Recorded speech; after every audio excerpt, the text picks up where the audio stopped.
And we're back. Another episode of the Lakers Fast Break podcast. It's Gerald Glassford coming right back at you here from Lakers Fast Break. Pop Culture Cosmos, where we cover the latest news and trends in pop culture each and every week, twice a week, wherever you get your podcasts. Also, as well, Inside Sports. Right in there. Right in there. Fantasy Keep going, football. Gerald. All right. They keep on. Yeah. You know what? It's better. It's more amusing than the game was. And I'll just leave it at that. But also, as well, of course, Joe Soros here. Go ahead and check him out today at LakersBall at LakersBall.com. Also, as well, of course, Simblades, his company that he owns, Simblades with a Y.com. And, of course, his game that you got to play, the indie fighting game of the year, COREUPT, Corrupt, on Steam. Lakers Corner is here. Obviously, Clutch Talk of Lakers Corner. It's John Costa. Go ahead and check out his great channels today. If you're on one of those channels, hello, how are you? Please like and subscribe to Clutch Talk and Lakers Corner. Our good friends, the Lakerholics crew. I know Laker Tom is not happy, and I know Jamie Sweet is probably saying somewhere it's a trap while trying to defend Vando to everyone on his terrible performance today. Go ahead and check out what they're doing today at Lakerholics.com. He has got a Superman crush, Magic Man, on Vando. I don't know why, but he does, and we'll just leave it at that. Yeah, and Gerald, he went through a love phase with Sasha Vujacic at one point too. So I mean, we're never gonna let him live that one down either. Maybe it's the eyebrows. I don't know. But tell you what, right now we could go ahead and give some praise. Give a shout out to Daniel Berry Sports Highlights. Yo, he was at the game on Monday night. So go ahead and check out what DBSH is throwing out there on DBSSH's YouTube channel as well. Plus our good friends, of course, Empire Jeff TV covering the Lakers and also as well the Dodgers.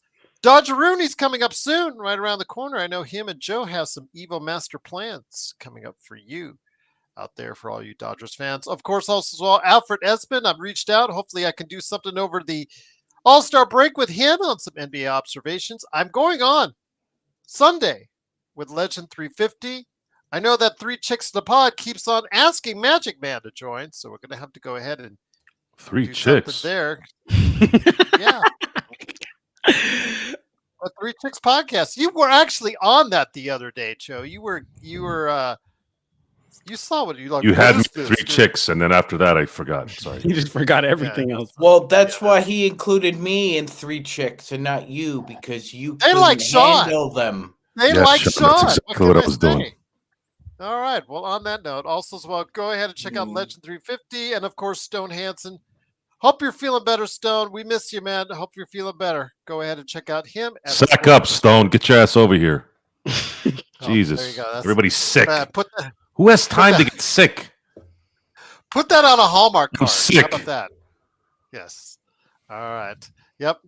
Man, I think JaVale McGee and Dwight Howard could be dead for 20 years, and you'll still see someone in some chat somewhere when the Lakers need a big man say, you know what, we need Dwight Howard and JaVale McGee.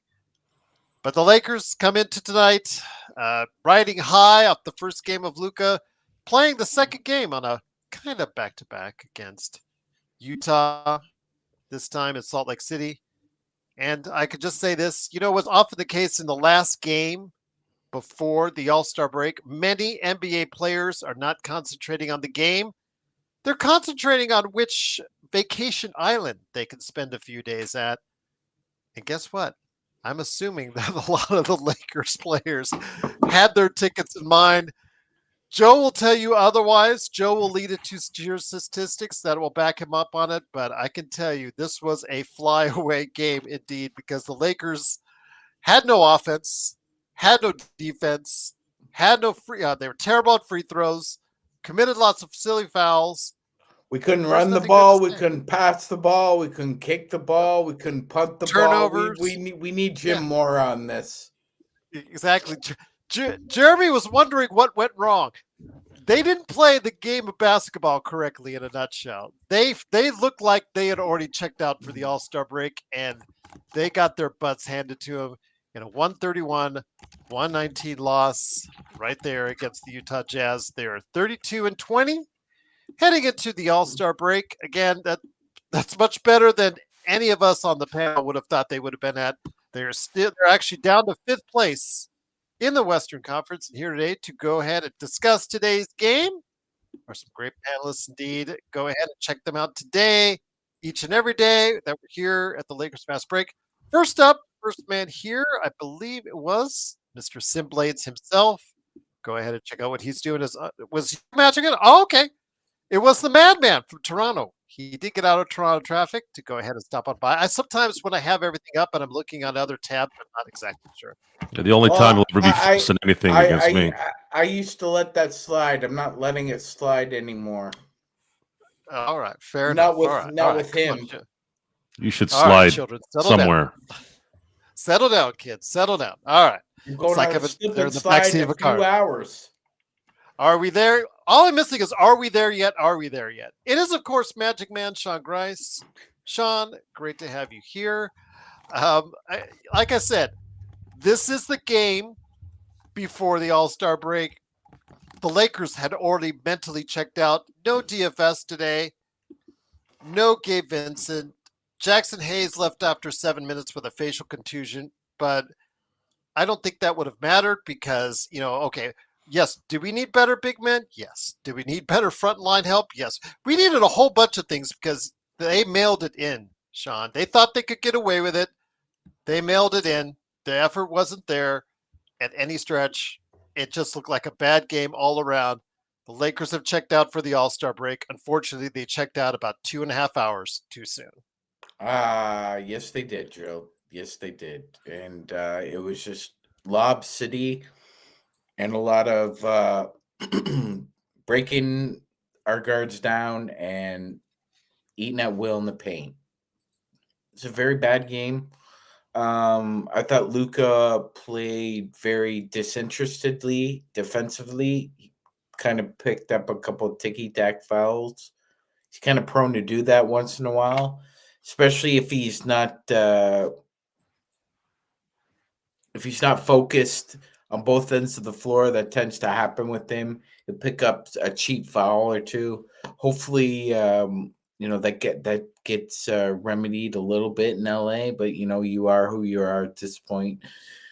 But yeah, we played like ass. It was like Joe. I think a few weeks ago, Joe had pointed out that the Lakers had yet to lose to a bad team. So, I mean, if it took the 52nd game of the year for the Lakers to lose to a bad team, I mean, you take that all day, twice on Sunday. Never want to lose that badly, but stuff happens. And I will say this, I really didn't like the experimentation with the lineups that Redick did. You put Shake Milton in and he scores 5 points in 5 minutes, but then you don't put him back in and you let Jordan Goodwin go cold and you kind of cut off your nose to spite your face there because Milton didn't get back in the game and Goodwin couldn't get into a rhythm. So felt like the bench was absolutely atrocious tonight, Gerald. I think they combined, they must have been a minus 70. That might have ticked up a little bit with garbage time, but regardless, during the minutes when the game was in doubt, the bench came up short and did not come to the aid of their starters, especially with Luka going to the bench in the third quarter with 5 fouls. I think they made up a little bit of it because they closed the gap with that fake comeback at the end, Sean. But still, yeah, it just was a lost cause indeed. Joe, do you want to go last or do you want to go right now? Last, okay.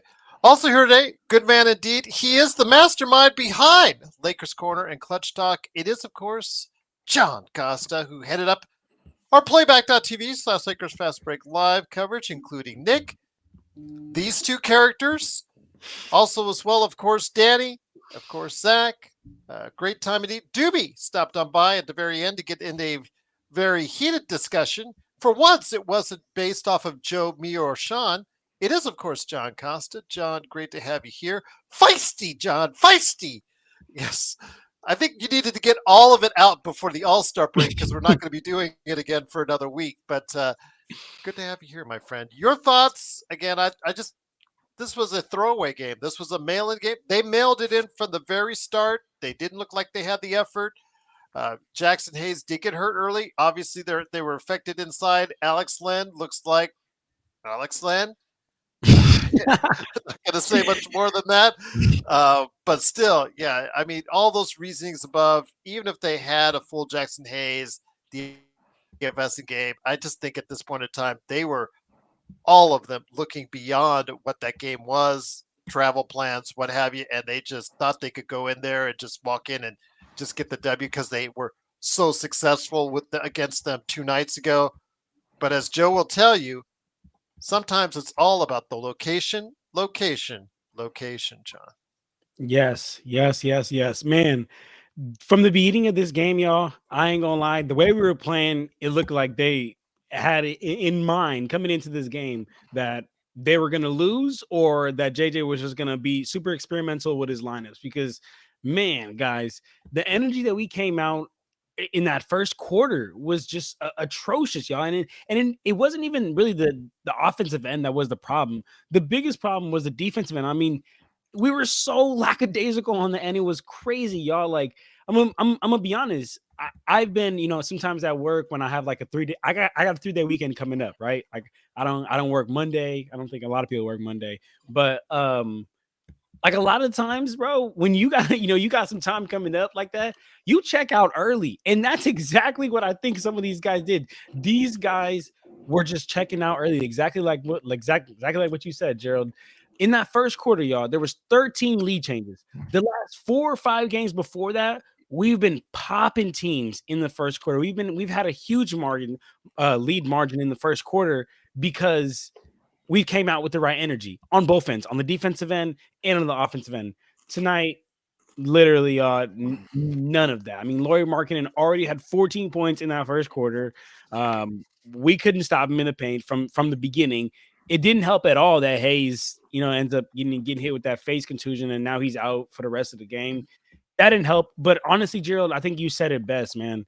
Even if Hayes was there, I don't think I don't think this this one makes a difference here, y'all. I mean, we even when Hayes was in there, we were getting dominated. And look, y'all, we got out rebounded. They outscored us a points in the paint. But one thing I will say is this: we had a lineup out there of Luka, AR, Dalton, LeBron, and Vando. Did we think we were gonna out rebound them? Did we think we were going to be able to stop them points in the paint? I think I've seen the most lobs tonight in a game than I've seen in a long damn time. But yeah, I mean, I'd love to let Joe go get Joe's thoughts, but essentially, you guys, I think these guys were already checked out. No rim protection, and then actually the last thing I will say, and I don't know who said this in the chat, but I want to give you your credit if you said this, but this game, we kind of got exposed, right? Because I think now teams around the league are really taking note of being like, man, if we run, a 2 big lineup, or if we just run a lineup where we got a lot of bigs out there, this Lakers team might have a real hard time. But you know what, man? It is what it is, man. It is what it is. I said this when we first got Luka, and I'll say it again. Even when we have a terrible loss like this, like, I'm upset about it this season. I'll be upset about it. But my mind is next year, the year after, everything that's going to come from it. But happy to be here, though, guys. Darren, could you please clarify your statement above? I'm just trying to clarify who that turd was that you're talking about that complimented me. I want to know who you thought that might be. But, all right, you guys are a little feisty to each other in chat. Let's cool down, man. The Lakers are 32-20 going into the All-Star break. Did you really seriously think they were going to be this good? You didn't. You know you didn't. So come on. We need to go ahead and think positive here as we go on the break. They're still in 5th place. They're right there within the top 4 in the Western Conference. So come on, guys. Chill out. Let's just try and have a good week. A few days we'll be here. You guys going to go ahead. Gerald, yeah. I mean, you don't want to be playing your best basketball. Oh, in the middle of war. Okay. In the middle of February, you want to play your best basketball at the end of March. That's when you want to be peaking, because that means the playoffs are around the corner, Gerald. And if you're peaking, that's the kind of team nobody wants to see. Darren, I do have a sense of humor. What you don't is a clarification in the comment. Please. You have a Add the comprehension war problem, with Darren. the turd. War with the turd. You put that together, that creates Turd War, who is in our chat. Put them Turd together, War. you just put turd, and I was just complimented by John. You put the two together. I thought you were calling John a turd, but you weren't. Oh, hey, Turd War. I love your name, honestly. You guys don't understand. You guys expect us to understand the meanings behind everything you say when you don't clarify everything you say. I'll do to Joe like this. So there you go. Speaking of which, look who's here. It is, of course, the man who's got the full radio setup. I actually like his setup. Was that a Shure, Mike? It's FR fine. Like it. I like it, Joe. Okay. Yeah, that's pretty good. All right. Absolutely. Yeah, Because the mic that wasn't working yesterday, there was a little toggle I needed to turn on the computer that finally. Because I know you accidentally turned it off while you were on yesterday. Well, I was using my other headphones, but this is supposed to be more what we're doing here. What we have here, yes, it's definitely a failure to communicate, especially on defense. But he is here. It is the guy behind Simblades, SimBladesWorldwide.com, and of course his game Corrupt, COREUPT on Steam. It is Joe Soro. Joe, good to have you here. A very delightful part of our wonderful banter back and forth on playback.tv/Lakers Fast Break. This game, again, you statistically, and I'll credit you on that, brought up something very interesting.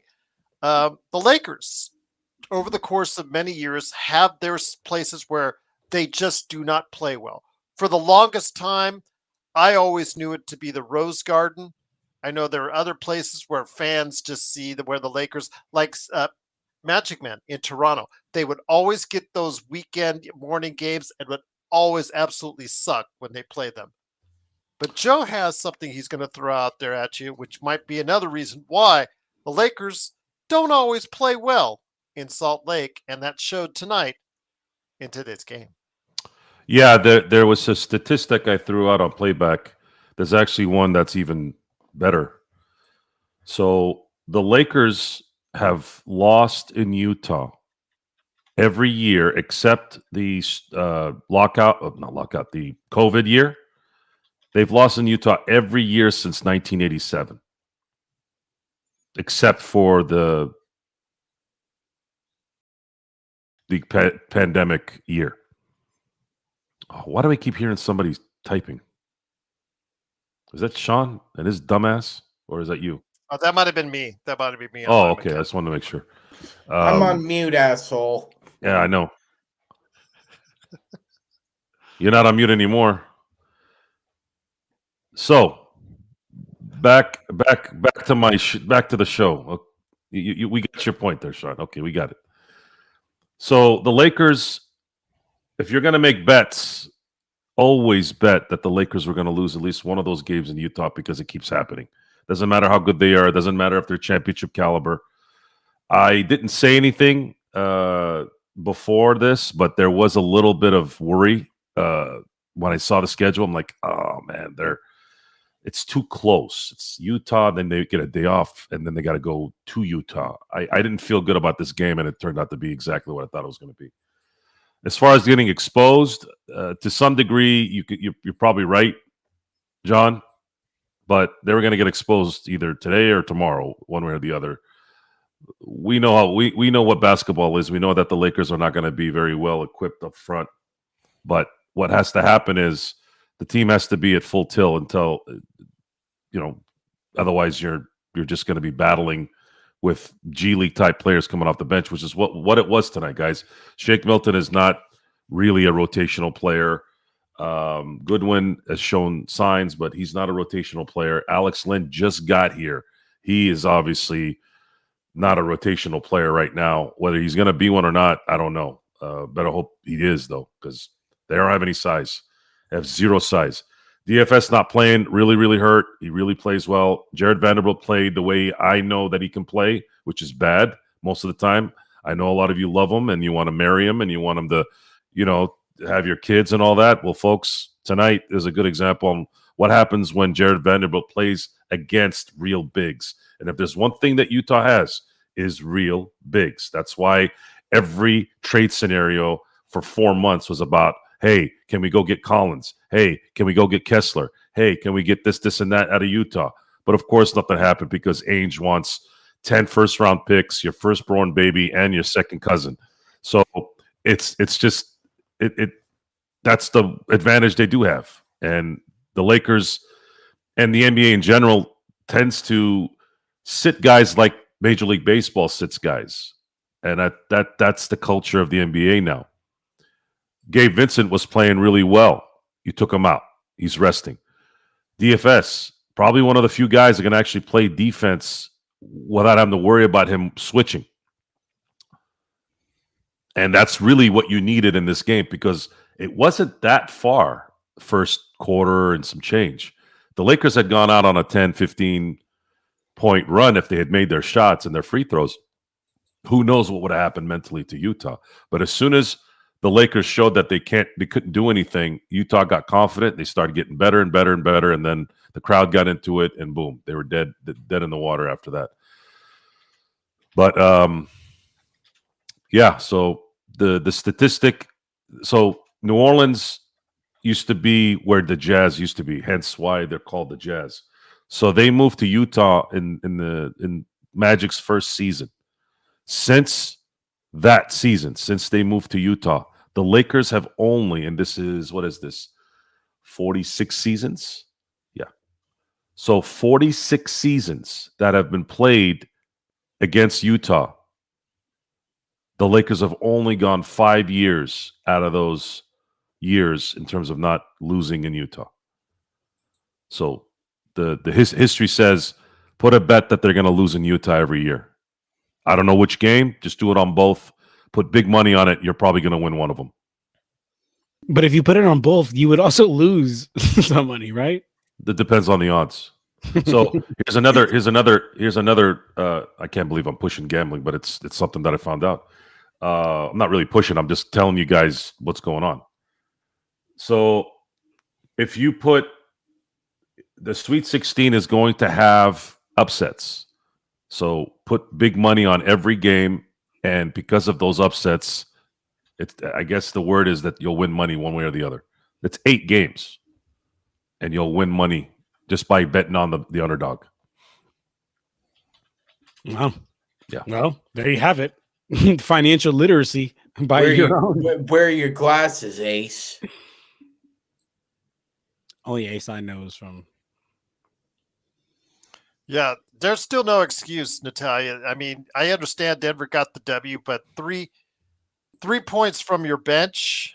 Come on, these are NBA players. If Dario Saric, Hunter Tyson, DeAndre Jordan, and Jalen Pickett can't get more than 3 points in the game combined, that tells you all you need to know. I know that 4 players were out of the game for Denver, but come on, these are NBA players. They have to be able to score something, as far as that's concerned. Something.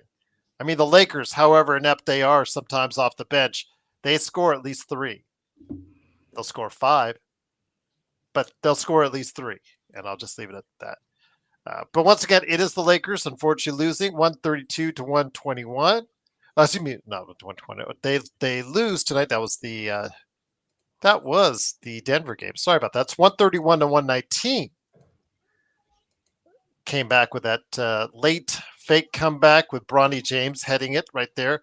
But Magic Man, let me get it over to you again. Natalia is very fixated on Denver, talking about how Jokic would dominate the inside. I can't say I disagree with Natalia. He had the best plus minus tonight. Bronny James. Bronny James had the best plus minus tonight. I mean, come on, give it up, chat. Give it up. Positive in life.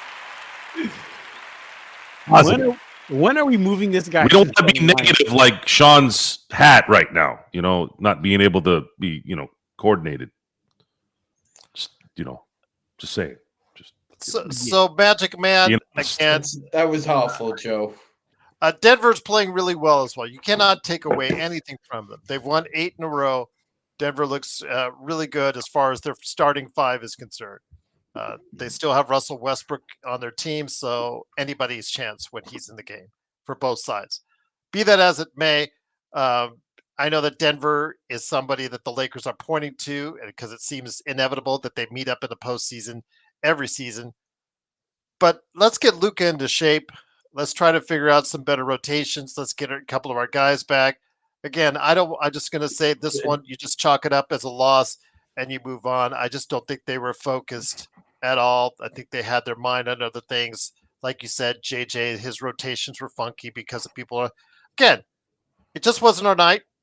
We've won 9 out of our last 11.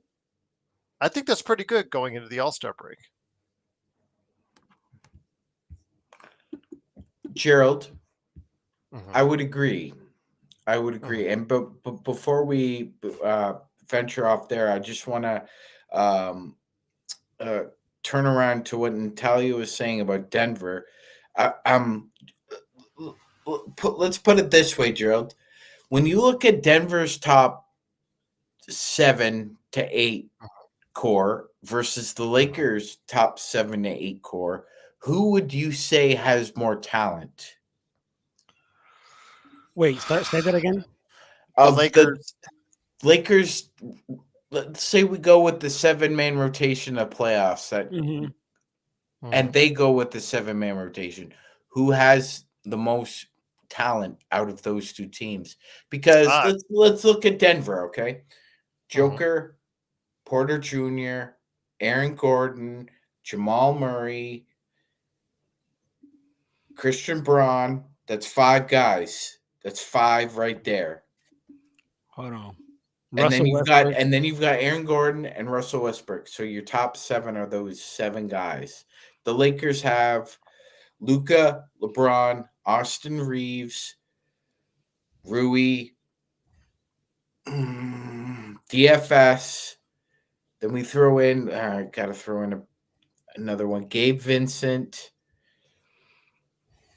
Throw in Jackson Hayes, Alex Len. I think the Lakers have more depth than Denver does. And I think it's not an enviable more depth, but it is a little bit more depth. Yes. It's a little bit more depth. Denver, you could probably say, has the better starting rotation because they've also played with each other for so long right now outside of KCP. They played with each other coming back off their championship run. So, I would never fault anybody for siding with Denver. But again, when you have Luka and you have LeBron on the same team, either one or both of those guys goes off, that's just as good as Jokic and Murray in the playoffs if they both go off. It just depends on the other guys. Who is going to step up? Is it going to be someone like Porter Jr., who can step up and hit threes? Is it going to be someone like Austin Reeves, who has played well at times in the playoffs, but when it matters most at the Western Conference Finals, he needs to go ahead and take another step? It all depends on how you see it. I know Natalia keeps asking me about the points in the paint. Yes, they scored 54 points in the paint, the Jazz did, and obviously that's an area of concern.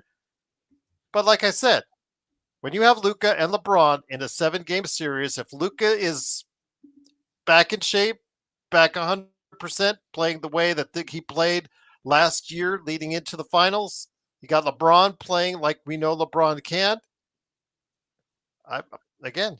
It's anybody's game if that's the case, and that's something you couldn't have said with both series for the past 2 series, the past 2 seasons against the Nuggets. No, you couldn't. And quite frankly, we were all pissed off that 5-game series when we had the lead in every game. Still got our asses kicked. Jeez, guys, hold on. This is kind of crazy. The chat is jumping right now. What is the what is this? Mike Lowe, I'm sure you are a great guy, but he said Austin is so bad for Luka to blossom. We need to get rid of Austin. Yo, what? Yo, he's part of our big 3 we're rolling with here. Like, I hear what you're saying, which as far as like the usage rate and taking the ball out of Luka's hands, But brother, Nothing we could do about it right now, guys. The trade deadline is passed. The team we have is the team we have because Dalton Connect played on the floor tonight. So that trade, the NBA is telling you right there that the trade is officially rescinded. When Dalton Connect is now playing minutes here, Mark Williams is not coming through that door. So again, we have who we have leading into the rest of the season, unless a buyout player comes on top of it. Hey, John, go ahead, my friend. No, I was just gonna say no because Darren put a good chat in there. He said Austin tries to shoot his way out of mini slumps. I'm gonna tell you what, bro. As a basketball player, that's the only way to get out of a slump, bro. That's the only way. And I'm not gonna lie. You can, as a basketball player, you can either be one of two ways. You can be like, damn, I can't hit today. Let me go do something else. Or you could say, damn, I haven't hit my last 5 shots. This next one gotta go in. And I think that it's better to have the latter half of that. Joe, you've been smirking and grinning like a Cheshire cat for the past few minutes, either interacting with the chat or whatnot. Yeah, meow, indeed. I like the back and forth. As long as we don't get too vicious at each other in the chat, please keep it lively. I get that. That's fine. I know that Xbox was frustrated and walked away from it. And I can't say I blame him, but I'm monitoring the chat monitoring the chat as we speak. But you like this. You like this kind of like I don't know, just the emotions are raw right now. I mean, coming off this bad loss, you see it for what it is. I just don't think you should make too much out of it. Luka's still got a long way to go before Luka. I'll put it this way: Blue Magic said it during the game. When do you think we're going to see prime Luka? Late March, and I thought he hit it right in the head. By late March, we probably should see a much better version of Luka than we do right now. I thought he hit it right on the head. Shout out to Blue Magic. Yeah, Blue Magic's pretty good. Doobie's good. A lot of those guys have been on lately. I think the worry now is a lot of the Laker fans have to deal with probably an audience that maybe rubs them in a negative way when they lose, because there's been so much positive about Luka coming to LA, and the second they lose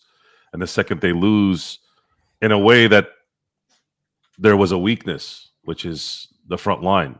And a lot of people don't know who Utah is. A lot of people barely know their own teams.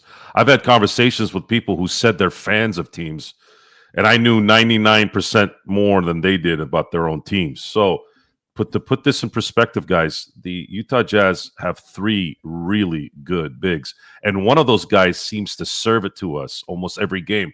Didn't matter if he was a Jazz or whatever. Laurie just owns us. Lakers keep losing to this guy named Laurie. You would think that at some point somebody would say something in the locker room like, look, are you going to let Laurie hit you up again? Sounds like a girl's name. I'm not gonna lie to you. Like, really? Laurie? And he's got soft features on top of that? Oh, I mean, come on, guys. At some point, you got to be a man. And sometimes you got to rile up things like a man. I know we're in a PC culture. I know you don't want to offend anybody. But when it comes to battle, when it comes to a man's sport, you got to go to that level. You can't let a guy named Laurie whoop your ass. It's science, right, Sean? Yeah, it's like getting beat up by a guy named Leslie or something. Yeah, you can't do it. It's either Leslie, Tracy. Like, I've never known a guy. I know he's a foreign guy, so it makes sense. But I've never heard of some guy named Laurie before. It's Lowry. Whatever. Whatever. Anyways. No, Gerald, to be fair, when he first came in the NBA, they said Laurie. It's irrelevant, folks. You're missing the point. It doesn't matter. The semantics don't matter. You can't lose to that guy. You can't get your ass. His name isn't important. What's important is okay.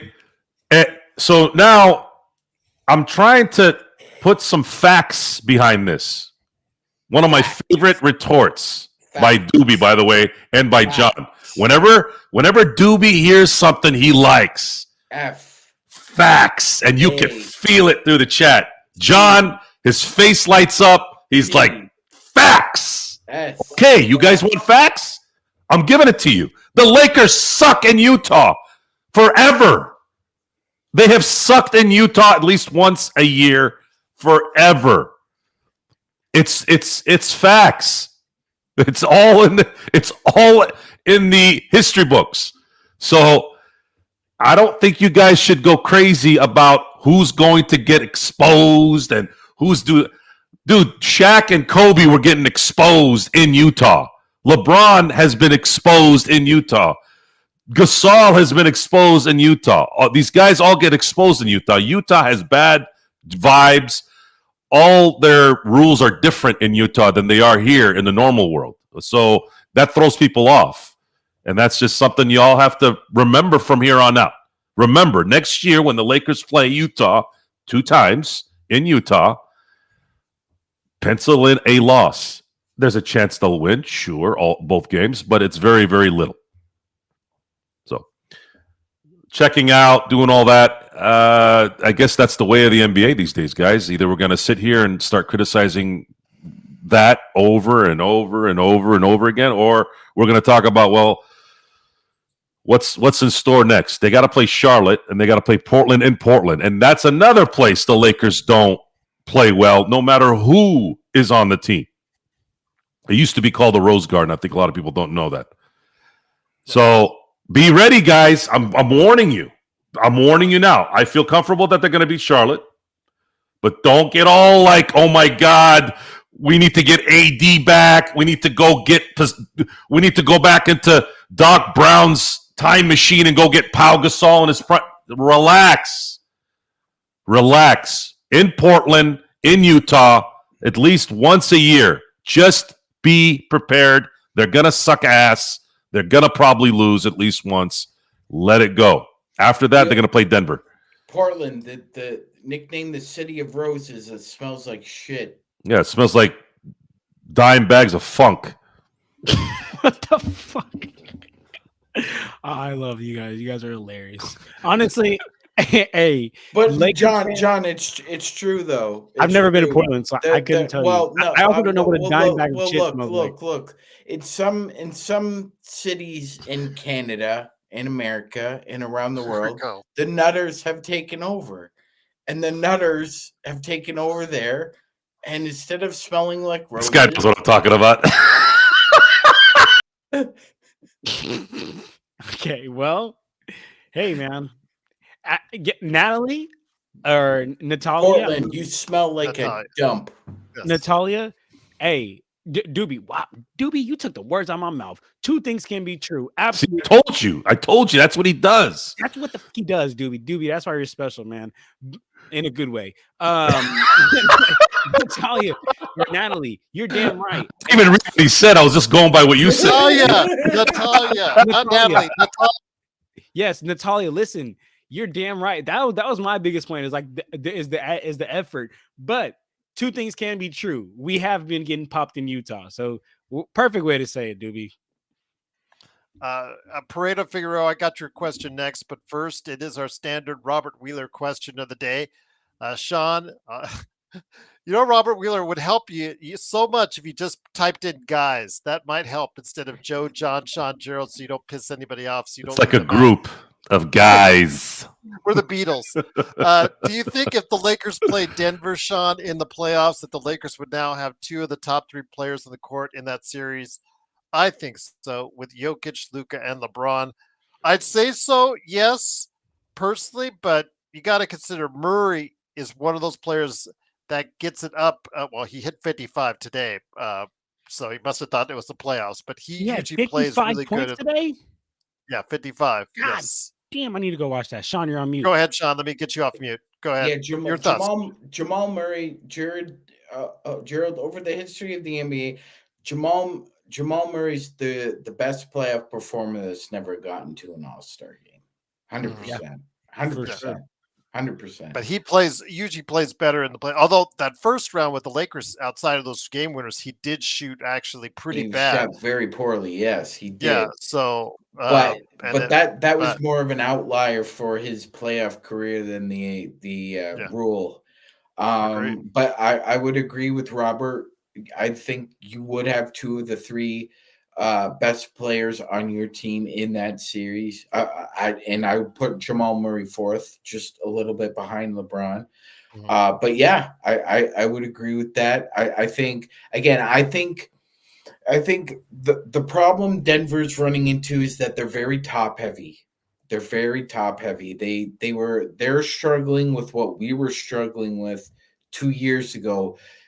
But because they have Nikola Jokic in his prime, and we had LeBron when he was like 37, 38, it doesn't look the same. It doesn't feel the same. But it's the same. I've kind of seen this script before. They're playing over their heads because of him, not because of anybody else. Yeah, the Russell Westbrook experiment worked for a little bit, but I think we've talked about this before, Gerald, is, the NBA is a great league for scouting and developing. Why? Because the scouts and developmental analysts are brilliant. And if you give them film or tape on somebody who's had about 10, 15 games, oh, baby, they'll find a way to shut you down.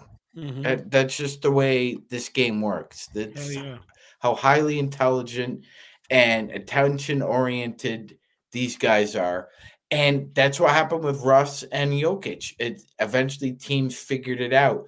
I think in a 7-game series, Gerald, given our uh, newfound resources and our coaching staff, I feel much more confident this time around playing Denver. I'm going to go ahead hit you guys up next with Parade on Figueroa, and his question was the one we touched on quite a bit, John.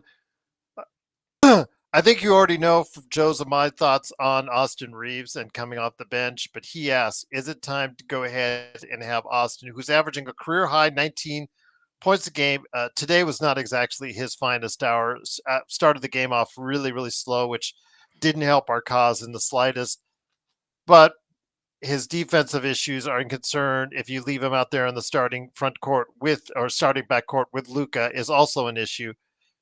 What would you do with Austin Reeves as far as his status going forward?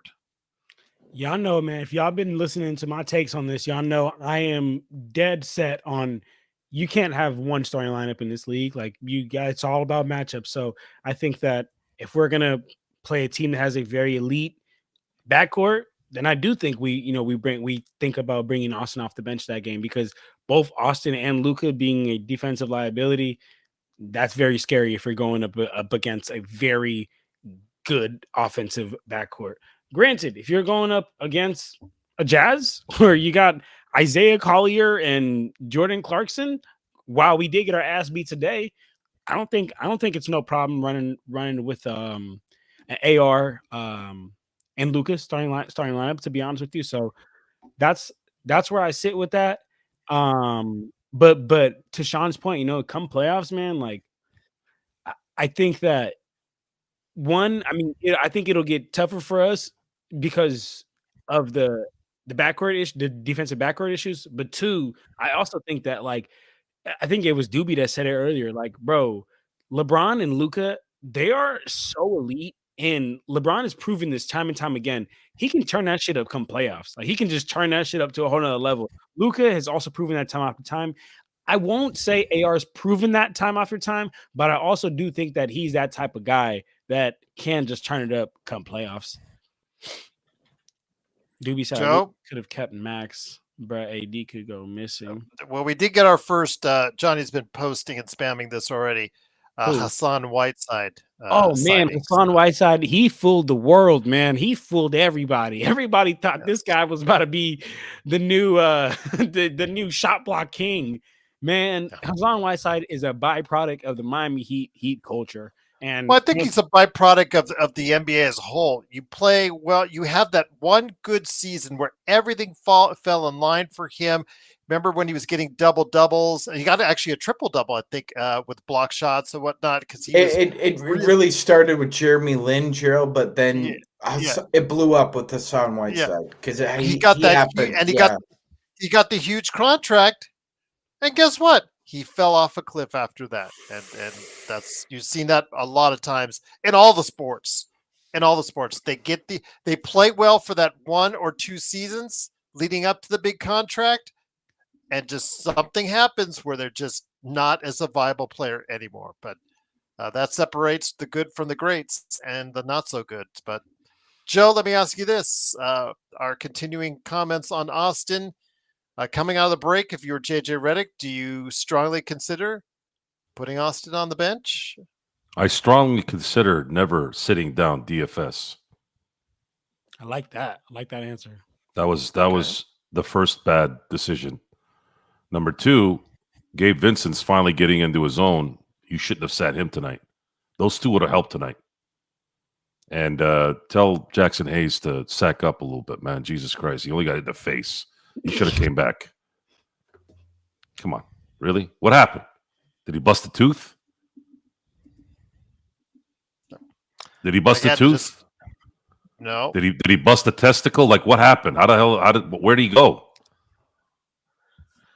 I will find the exact reasons for you on that. By the way, For you, folks, too. I'm going to go even deeper on this Utah thing so you all get it branded in your brains.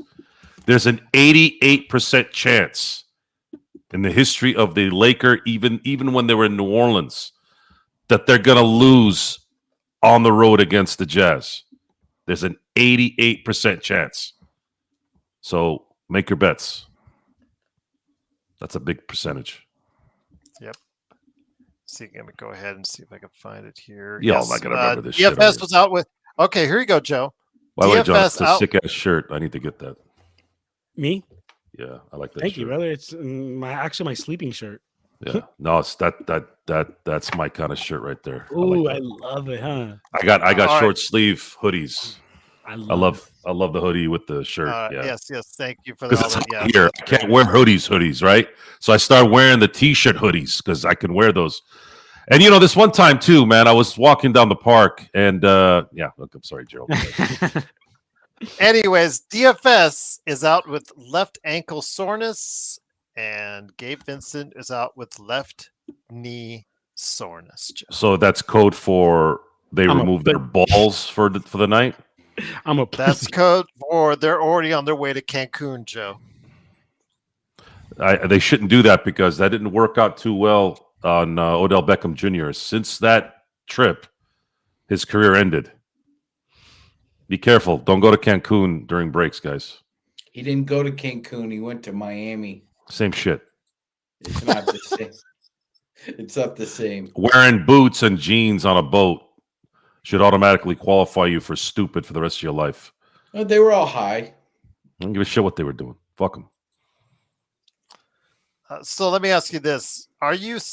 I don't want to say satisfied, but are you pleasantly surprised, Sean, in the 32-20 record heading into the All-Star break? Yes, Gerald, 100%. Definitely. So if we do quick math here, 32-20, lowest common denominator is 4. That's 8-5. So you're playing around 61%. That's pretty good. That's pretty They're good. looking about at a 50-win season. Yes. And I know Sean Harder has disagreed with me vehemently about how, you can't, how do you define, a 50 game win season as a barometer? And you do. That's a successful season. It means you played very well. Winning 50 games in the NBA is hard. It's hard to win that many games. I know Kobe and Powell, and we've been spoiled. People saw Magic win 60 games regularly with or without Kareem. I mean, it's hard to win 50 games. It's a measure. It's a measure and a barometer of being an excellent organization.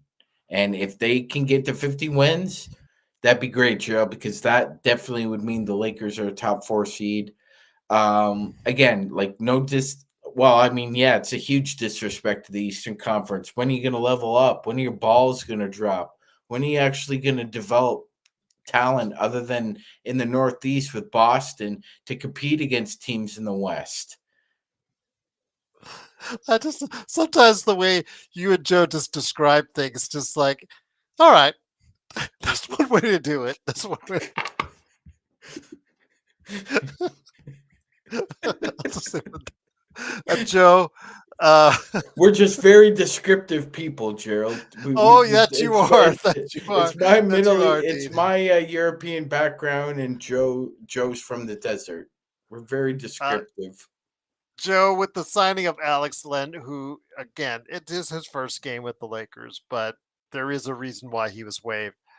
There is still some room to get one more individual on a full-time contract, whether it is on a buyout or if it's moving up one of the two-way guys and then releasing someone, let's say like Cam Reddish, who's probably almost on his way out if they find something that they like more clearly.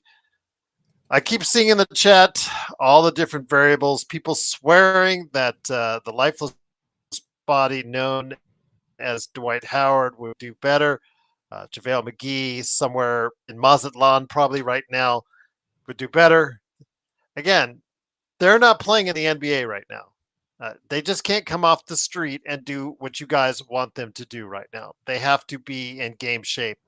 And they're not even playing in the G League to even show they're ready. Jahlil Okafor, who hadn't played in 4 years, had to play this entire season in the G League before he got a shot at a 10-day in Indiana. Your thoughts on where the Lakers might go next? Because, again, I'm not convinced, and I know you're not convinced Alex Len is going to be any type of answer for the Lakers. Really, there is no real answer for the Lakers at the big man spot. They're just going to have to do what they can and outscore a lot of their opponents and find positional defense with DFS and Vando out there and Gabe to get them on by. Yeah, the Lakers are going to have to rely on Jackson Hayes in important moments. That's how the roster's set up, and by bringing in the Alex Lens and whomever they bring in as another center, that those two players are going to cover probably 10 minutes each throughout the game, maybe. Go ahead, Sean. You're on mute, Sean. Sorry, Joe. Continue. I can wait till after. Yeah, the acquisition of Alex Len is more about not having to play Jackson Hayes more than 25 minutes.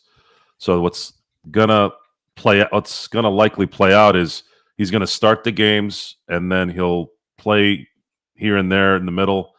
Then they're gonna have to use him in the end. He's gonna be the best 5 that they can use versus whatever they bring in and what they brought in. There is a positive here in that they're not going to have to deal with Utah with their bigs. You have Jokic at Denver. You are going to have to deal with Oklahoma City one way or the other. That's why it's important that if they were to make a run this year, it'd be better if they could avoid one of them. If they could avoid one of them, it would be a better shot at doing something there. Because then let's say they were to get out of the West, now you have to kind of worry about the Boston Celtics, who are seasoned champs. They have bigs, not as good as, let's say, Cleveland. I think Cleveland has better bigs. But you're going to have to deal with that too.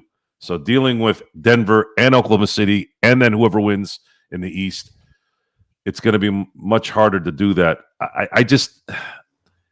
There's a slight chance that that's going to happen, though. I really think that the Lakers are probably going to win a series at the beginning, the first round, and then I think they're going to get beat in the second round. If I had to give you a prediction, they're just missing too much. they're just missing too much talent up front. They need a little bit. They don't need a all-star center, but they need someone who they know can be there, that's healthy, that can be somewhat skilled, can get a rebound and put back, things like that. It just would help. But it is what it is. The Lakers are it's nice that the Lakers have a summer this year to address it, and then they can go into next year ready to go. And they have those assets back. They do. They do. Pelinka, for whatever happened in that setup it's cool. I have no problem with it. Even if he did pull a fast one, let's just say he did. Hey, good you did it. Good. Now you have your stuff back. Let's see what they can do in the summer. They have $59 million of expiring contracts that they can play with as well. And once you pull off a trade like Luka Doncic and keep it under wraps, how can you doubt not having something done when you do have those assets available? I think they could go one more, Joe, if Luka and LeBron are really hot.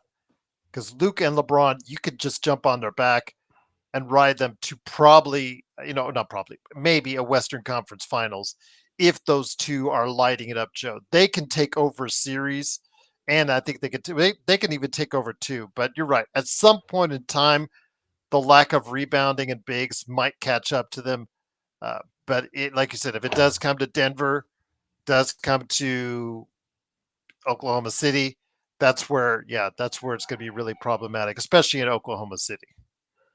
So. Yeah, it's the beauty of having superstars. Those are the guys that show up in those games. They could go on a run. We've never seen Luka and LeBron going off at the same time yet. Healthy, in shape, going off at the same time. How do you stop that? There's a mental game too, no matter how good the other team is. If LeBron is shooting threes and Luka's shooting threes and Luka's throwing alley-oops, LeBron's throwing alley-oops, the crowd's going wild. Back again to home court. Got to get home court. Have to get home court in the first round at the very least so you can get some momentum going. And then if you face Denver or if you face Oklahoma City in the second round, at least you have that going for you. Whether you get past it or not, we're not going to know till then. But it's the process without it being the process like Philly. This is a process that is fortunate that the Lakers and Laker fans are actually discussing, because this thing was over, guys. We didn't know if this was going to be the dark days again like it was in the mid 2010s. We're the Lakers. We don't process. No. We progress. We're different than Philly. Well, the Sixers anyway. Yeah, it doesn't look too good with the Sixers, especially with Embiid needing another surgery in the offseason. Oh yeah, Gerald, and we'll be ready for people coming on here telling us, oh yeah, Joel Embiid, he's the missing ingredient that the Lakers. No, we don't. We don't need Joel Embiid. Somebody else can have him. We don't need him. We're good. And I just wanted to just quickly, Gerald. There's always a trailer or a scraggler that comes on and gives us the old, whoa, why don't they sign Dwight? Dwight.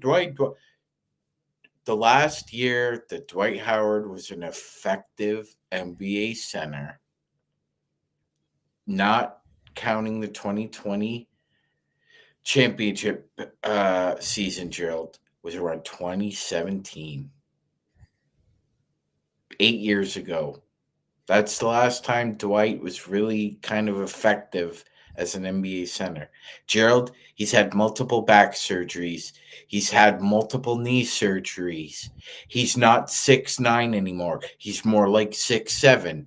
You can't have somebody that size out there playing center. You might as well have Vando out there playing center, which is what JJ Redick has decided is is a better alternative rather than having and it's no disrespect. It's just in the nomenclature a has been.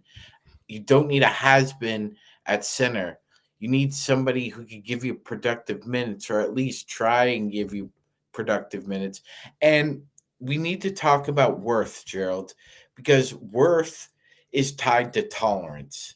You can tolerate somebody if they're productive or effective, but your tolerance only lasts so long, because based on whether or not that person is productive or non-productive at their job, then instead of being tolerant of that, what you are is intolerant. And that's what happened to Dwight. His performance didn't meet the tolerance level that he had previously. And it happens to everybody. And it happens in all walks of life. And he is not an NBA caliber player anymore. A lot of people argue, well, there are a lot of players in the NBA caliber either, Sean. I agree. But they're in the NBA for a reason. Dwight Howard isn't. And Dwight comes with a lot of baggage now. Sean, A lot of baggage. Sean, now I just came off doing my recap, which I'm posting with. So if you guys want to check out my recap, do check it out. But I didn't get your full point that you were saying Where? on Dude, Lakers Corner on YouTube and on TikTok and on Instagram. But anyway, Sean, I didn't get your full point. But were you saying that like you can be allowed like certain shit, like depending on how good you are and how much value you bring? Is that what you were saying? Yeah. Okay, it makes me got think a of leash. You got a leash. yes, You it got makes me talent. yes, it makes me think of Kyrie Irving because that boy has the longest leash on earth. He goes and just leaves his team without letting nobody know. He goes and just does the most crazy shit. Says he's not going to play for this. Says he's not going to play for that. But he's still one of the most sought after players in the league because of his talent. Absolute great point, Sean. And he's on the verge of signing a new extension or being offered by an extension by Dallas in the summer. Crazy. And we're talking about a guy that left Brooklyn without letting no one know on his team and just said, oh, yeah, I needed a mental break.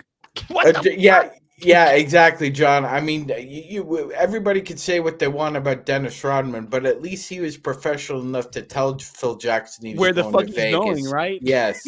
He didn't just up and dip.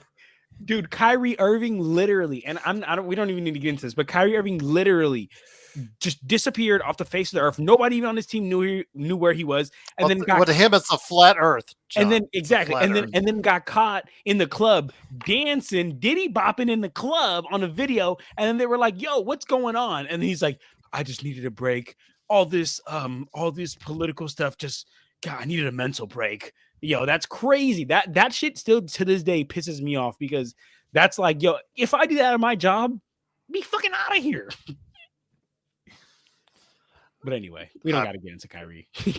Okay. Well, unless he wants to become a Laker, but we'll find out in the off season. Joe, I want to ask you this. Doobie, the effervescent Bronny fan, not going to let us live it down in regards to Bronny hitting his shots tonight. You actually seem somewhat enthused, or it could have been sarcasm flowing through. I don't know for sure. Your thoughts on Bronny James today, and could we be seeing him play some actual meaningful minutes on the other side of the All-Star break, Joe? Yes. I love when Joe does one word. That's the most positive thing he's ever said about Bronny James right there. I got you. No. He said he was a good kid. He said he was a good kid. He's been positive towards it before. Once. Okay. I cannot wait to see it. It's one of the things I have on my list of goals. I make a list because it's good to have goals. I got to make a list, actually write it.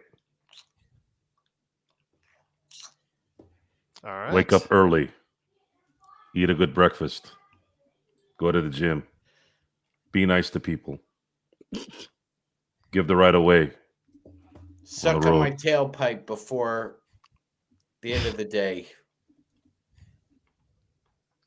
Filters on social media. That's another thing I love. Oh, I'm sure you do. Love it. I mean, you have no idea. I go to him right away. Joe blocks a lot of people, ladies and gentlemen. And in my head, yeah, I don't block him on. I'm not in the social media thing I'm enough gonna to. block you. I'm gonna block you.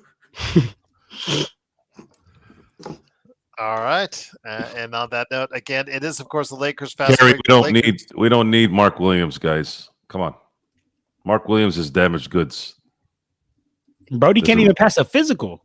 Guy can't pass a physical. How is he going to play for the Lakers?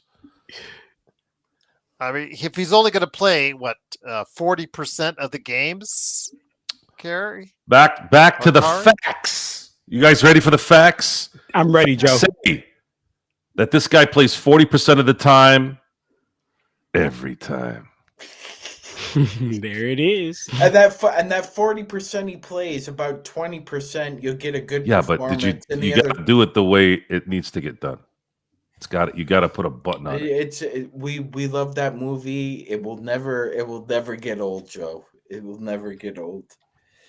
What the hell is diversity, Joe? I believe it's an old wooden ship during the Civil War era. Oh my gosh. I'm sorry, I died laughing. John has no idea what the hell we're talking about. That's what makes it funnier. He's when like, I think it's Civil War, I just think it's cool. Anyway, I purposely drink scotch just so I can go. You know what, Gerald? Scotch, at least Scotchy Scotch, right down into right my to belly. Gerald, at least we got this loss with the Luka trade out of the way early. It's true. Okay. Because we're rolling in the All-Star break. Man, it's gonna be 2 weeks without real sports on television. That's gonna be kind of tough. And Kari, yes, we do need more size in the interior. Well, Dalton does help us as far as stretching out the floor. I disagree with you there, but we do need more size in the interior. It was very apparent. But when it comes to Mark Williams, Joe, and I'll bring it back to you on this, we're talking about an individual that if you get him, he's extension eligible. So you've already got to commit years to him this offseason. And for a guy, again, that you look at when they're doing the physical, obviously they saw multiple things, according to Shams Charania, which gave them pause about giving him, like Luka. In a way, it's like Luka, where Dallas did not want to commit long-term and lots of money to Luka. The Lakers obviously saw something, Joe, in that physical, which caused them concern about committing money long-term to Mark Williams. It happens. That's why they do the physicals. And he also has there is a video of a commentator for the Hornets criticizing him for his motor. Also, I've seen that video actually. Apparently, he doesn't have a good motor. Is it because he's playing in Charlotte? Is it because he's lazy, hurt, lazy, possibly trading a first-round pick, trading a possible good player in the future when you have $59 million in expiring contracts this summer, so you can play with to go get somebody you really want? You can't risk it. I mean, even Sean is licking his lips thinking about this summer. So you got to go with it's got to take precedent, folks. It's got to take precedent. Let me ask you this, John. Darren, you drink scotch? Oh, shit. I'm never drinking scotch again now. What's up? What's up, Gerald? Talk to me. Markelle Fultz, the number one pick of many years ago, was just signed by the Sacramento Kings, as Johnny pointed out, but also was came across the wire about an hour ago or so. Do you think he has anything left in his game? I mean, obviously speed, passing ability, but I think the fact that you and I probably shoot better than he does would leave Sacramento pause for concern. There's a reason why he didn't get picked up until the All-Star break. And I'm assuming the fact that he just cannot shoot is still one of them. It is, but he can't shoot, and he can't shoot the three ball. But I mean, for the Kings, fuck it. Like you're already going down anyway. And sorry about that, Johnny. I'm the Kings are my third favorite team. So for whatever that's worth, I don't know about that. They're still 8th place in the Western Conference, and then Dallas is hit. Can't find a big man that's healthy. Golden State is up and down. for sure. Phoenix is just looking like they just got dusted at the trade deadline. I don't know. For sure. But what I do know is that if you're going forward with what they have and expecting to do something, then is when I think that that it starts to go downhill. But what I'll say is this: Markel Fultz can't shoot, but boy oh boy, can he get to the rim? Boy oh boy, does he have a crazy mid-range game?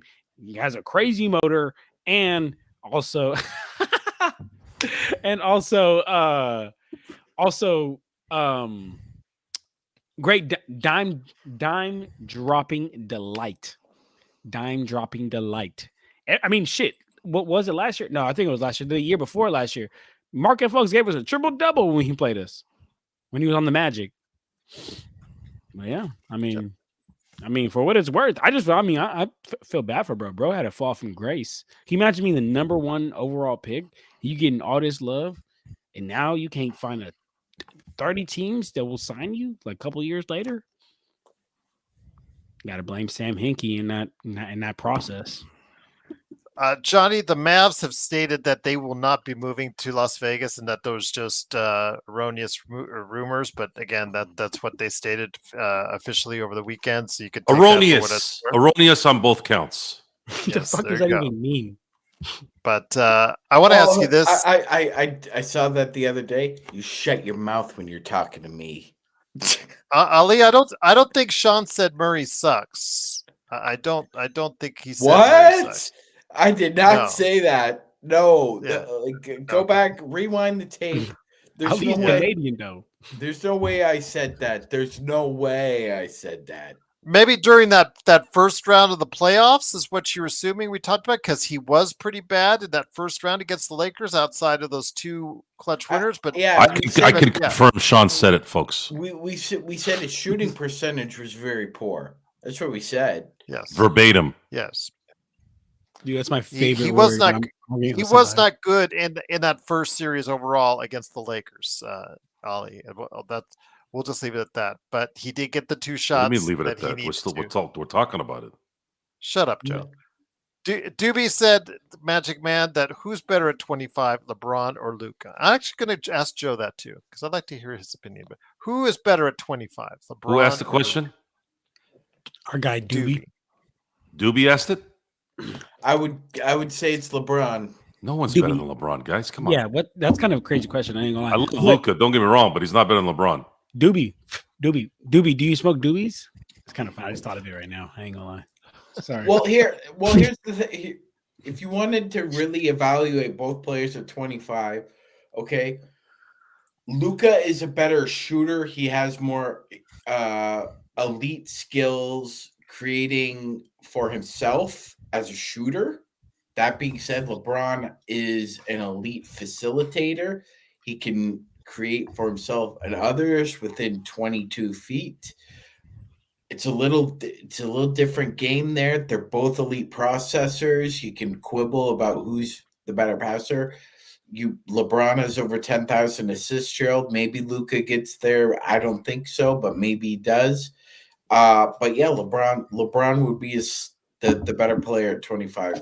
Slightly better basketball player, better athlete.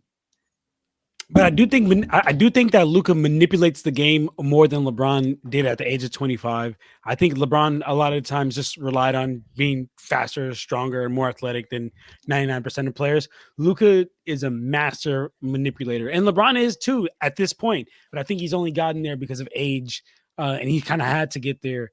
But I think Luka's just a master manipulator, even at a young age. Okay. Well, if that's the case, again, the only smart thing that Santa Cruz has ever said, Joe, is who is better at 25, LeBron or Kobe? Well, Santa Cruz hasn't brought much to this conversation. Frankly, no. So the only good thing that guy's brought in anything is when he leaves. Yes, I agree. Yes. Makes a great exit, right? Yeah, Ollie, just don't believe anything Santa Cruz says. He just says Facts. stuff to say stuff. And before I time him out, Joe, he finally asked a good question. Now that's a comment. You think LeBron or Kobe? Tough. LeBron or That was a Kobe good one. at 25? What was the question, Gerald? LeBron or Kobe at 25? No one Who was other better? than Michael above Kobe at 25. Okay. No one. That Kobe at That's a way 25 to was not answer the question. a scary dude. I just answered it. What are you, All deaf? It was LeBron or Kobe. And you said Michael. Yeah, I said no one was better at 25 other than Michael when it comes to Kobe. So Kobe. Okay. Thank you Kobe. for clarifying. Kobe. Kobe. You want me to spell it? Kobe. Sports baby, I will let Kobe. Cobes. Xbox got mad at our chat, Sports Baby, and he took off. He went to go to Surfer's Paradise. He's got things that can relax him and distractions that are there in Surfer's Paradise. Xbox So I'll just leave it. Is a great Mark needed to release some pent-up energy. Yes, that he did indeed. Utah, once again, with the victory, Is that really 131 what to happened? 119. Instead of Yeah, Joe, who bottles it up and just rages at the public. Yeah. He said, "Yeah." Yeah. Of course, the Lakers are now 32 and 20, still fifth place in the Western Conference. Again, Johnny, I want to ask you this, John.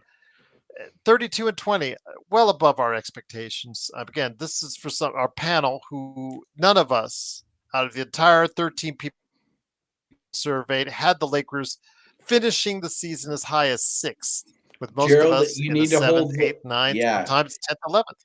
You need to hold Laker Tom to that, Gerald, because he, in one of his marijuana haze sessions, he'll decide that he didn't tell you that. He said that the Lakers would be a top I have it in 6 writing. team.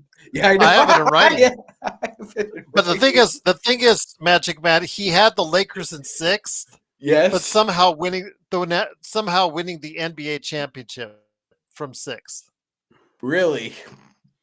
Yes, that was his thing. So yes, I'll Ladies just leave it at that. ladies and gentlemen, drugs are bad. Okay, drugs are bad. So John, Okay. can you give me your assessment of what the season has been like for the Lakers heading into the All-Star break? I think it right now is a positive. Again, fifth place. If they go on another run coming out of the break, they can easily find themselves in fourth, third, but somewhere still right in the thick of things in the Western Conference, which was a lot better than it looked like 1 month ago. It is, y'all. I mean, you gotta think comparatively. I mean, yeah, I know we didn't know Luka was going to come on the team at the beginning of the season, but we're sitting at the 5th seed. Everybody here had him 7 or lower. Come on, y'all. I mean, you know what I'm saying? So it's all you know. My mom used to tell me, comparison is the thief of joy. So just what you know what I'm saying, right? Like comparison is a thief of joy. Let's just be fucking happy. Let's just be fucking happy, guys, right? We're better than what we thought we were. But you know what, guys? We're not where we need to be. And like I've said so many times, once Luka signs this 5-year contract extension, I'm telling you, boys, you can book it right now. And if I'm wrong, I won't be wrong. So there's no if. But the Lakers will have a finals appearance in these next 5 years once Luka signs that contract extension. Not only because just we have Luka, but because I guarantee it is going to attract another star to beautiful, sunny, great money-making California, aka Los Angeles. Who's not going to want to come play with Luka, come potentially help bring the Lakers a championship. Everybody knows, as much as people want to hate on the Lakers, everybody knows that if you win a championship in a Lakers uniform, you're cemented in NBA history, period. So I say that to say, we're guaranteed to fucking John, Talk to me. if in his tenure as a Laker, right? Mhm. In his tenure as a Laker, if Luka exceeds at least 2 championships, if he gets 3, he's up there with Magic and Kobe. Hell yeah, Because you surpass the Celtics. If you're the guy on the team who surpassed the Celtics, you're in Valhalla. You're in Valhalla. You're in Lakers Valhalla for life. hell yeah, For eternity. Hell yeah, you're cemented in NBA. Wow, whatever you said. Hell yeah, I agree. I fucking agree, man. So Come on, hey, chat. Hold on, chat. Come on. What's going on in the chat? Let's not go to name calling here. Come on. No, we don't do that. Downing each other. We can have a difference of opinion, but please be respectful to each other. Come on, it's just not worth it. Okay, we don't have to go off on each other and feel like we have to one up each other all the time and downing. Let us do that to each other. With us, it's all fun and games. But come on, with you guys out there, you guys really just go out of your way to be mean to each they other. be It's not going worth at it. each other, man. Yeah, I want to answer Zach's question because Zach's my boy. He said, "Are we making? Can we all just get along? Are we making the finals this year?" No, I do not think so, Zach. To answer your question, and Joe, I'm right there with you, brother. Can we all? I'm about community and togetherness. Let us be arrogant in the chat. Come on, ignorant, arrogant, whatever. I'm not a good reader. Yeah, ignorance is bliss. No, Joker. Just enjoy this. I'm glad you're just enjoying the show. Just tune it out. Sometimes we have the greatest chat that's out there. That sometimes it just goes off the rails because That is people true. just don't like each other's opinions, and they go ahead and instead of respectfully saying so, they go ahead and go down a different path, which is disappointing. But Magic Man, What is this? What are we, babysitters now? Yes, you I'm have not. to be in the chat. I take care of a 4-year-old Who gives child. a I shit? have to be. Mm-hmm. What? I What do. beef about what? I do. What beef? Beef about what? Who has a beef? You said somebody said beef. Beef stew? I don't think, Joe. I think your headphones are not working right. His might have brain to hasn't set worked right for a while. Well, there you go. That's Fix your hat. He's been It's all in, good, he's Kari. been in- Kari, we Joe, ain't- Joe has we been ain't doing that. exposed to carbon monoxide over the years, ladies and gentlemen. It's affected the way his brain works. Hey, Kari, don't let that affect you, Kari. We all love everybody here, man. Come back. Yeah. Eddie, Please, Gerald, shout out to Eddie, who's from Germany. What's up, Eddie? Hey, Eddie, what's up, brother? My Darren, please come on, Darren. Please, just my man. wait, yeah, how do you see these comments? I never see these. I'm seeing a flash. That's the thing in Talk Studio. It shows me everything. Okay, Joe, all right. Joe, I'll see it all. I was never in a fraternity. What's Phi Beta Kappa? It's a sorority.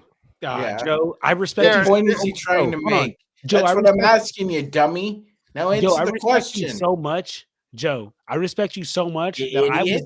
I was literally about to shit on that because, in my opinion, I just think that shit is weird, like fraternities and whatnot. But I know you're in it, and I know you're not weird, so I respect you so much. So I won't do it because I see that in the back, that red thing. Yeah. Yeah. Again, Mark the is fire taking time extinguisher? off. He doesn't need to deal with it. No one should. We're here for fun. We're here for entertainment. We don't need to go off. I'm and here for belittling each other. chaos. Anyways, it is of course the Lakers. Yeah, you are here for chaos. It is of course the Lakers fast break, 131 to 119. Some Magic No, Man. dude, Lakers- you're not from America. You're from America America, with the You're apostrophe. awesome. America.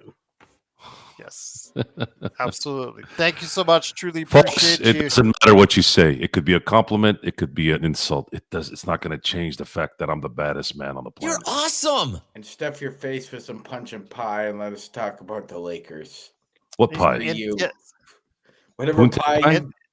whatever pie you got. I don't eat pies usually, except it's punta You're and pies the only one I awesome. eat. I speak Portuguese, and Are pie you? is dad in Portuguese. Agreed, Well, Intel. I do not Intel, eat the that. super chat. So Darren V, stop being such an You're unlikable. awesome. Yeah, Come stop on. being a prick, Darren. You know we do like having you around. Yes. No Joker, thank you so much. Stop being a prick. Pie. Truly- Hey, Zach said pie 3.4, 3.14. That's funny. 3.14 is funny. Dude, were you guys Hey good at Zach, can you hear me? math? No. Were you guys good at math in school? Yes. Later in my life, yeah, I was Dude. ass in high school. Can I, bro? Honestly, confidence is everything. Because and when I was in school, I wasn't good at school, so I thought like, damn, maybe I'm not good at life. But like, there's just so much more to life than school. And I only realized that one after I graduated. Thank you so much to No Joker for passing out the memberships. Truly appreciate it. Once again, you can become a member too for just $2.99 a month.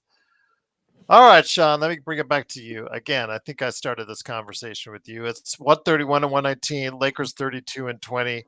Obviously, you're going to have some issues, but still, I think, again, heading into the break, if you'd have told me 32 and 20 and you just got Luka Doncic set up for your future, I would be saying, I'll take it. I'll take it indeed. Yay, a I will subscriber. take it. Thank you for subscribing. Truly appreciate it. I will take it. Xbox, please do. Yay! A subscriber. Go ahead, Sean. This show's got off the rails. Sometimes the things just go off the rails, and there's no way to Joe, really put it's them your on. show. Can you put him on mute, please? I'll meet your face. Mute. These two actually like each other. I just wanted to let you know. Man, Sean at the end will go, "Joe's my brother. There he Joe's is. my big brother." Carrie, Shaq missed unanimous vote in 2000 by one vote due to Fred Hickman. a man from Atlanta named Fred Hickman. God rest his soul. He's dead now, but yeah, he voted for Allen Iverson for whatever reason. Because he wouldn't give him an autograph. Did we ever find out who was the voter for Ichiro? No, they didn't release it It's anonymous. because some dimwit would go out there and throw trash in his house. I don't really blame him for not, but that guy should have his vote revoked though. hey, real quick, yeah, that guy, fuck that guy. Because if Joe says it, then I'm with it. But real quick in the chat, I just threw my full game recap that I did. If you guys want to go check that out, go check it out. It's about like a 4-minute video, give a quick game recap, and I'm gonna drop a 2-minute recap that I do. That'd be on social media. What about a 90-second one? What's that? About like a minute and what, like 40 seconds, 30 seconds? No, a minute and 40 seconds. Told you I was not really good at math. But yeah, I mean, I do a 2-minute recap under 2 minutes. If you don't have time to watch the game, I tell you everything that happened. I'll drop it here in the chat.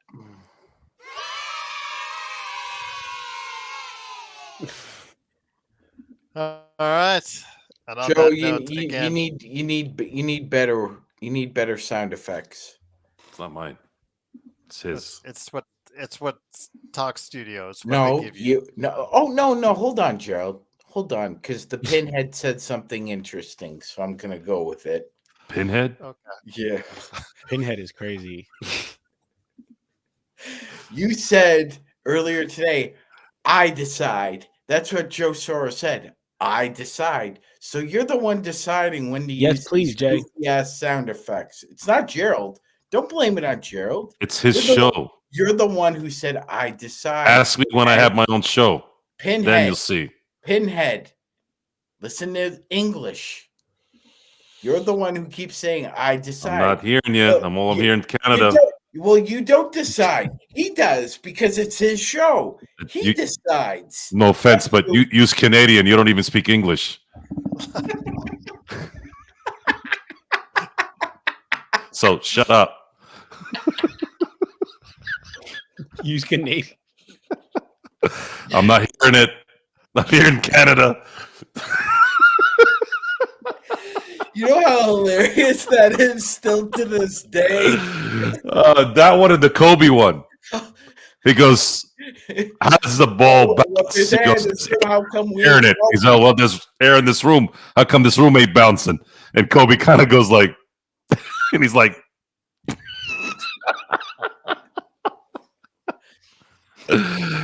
the other good one was I'm sorry, but the coup de grace when he's interviewing David Beckham and Posh Spice. that was real good. Oh, Have you ever been out? Oh, so you're saying you've been off sides?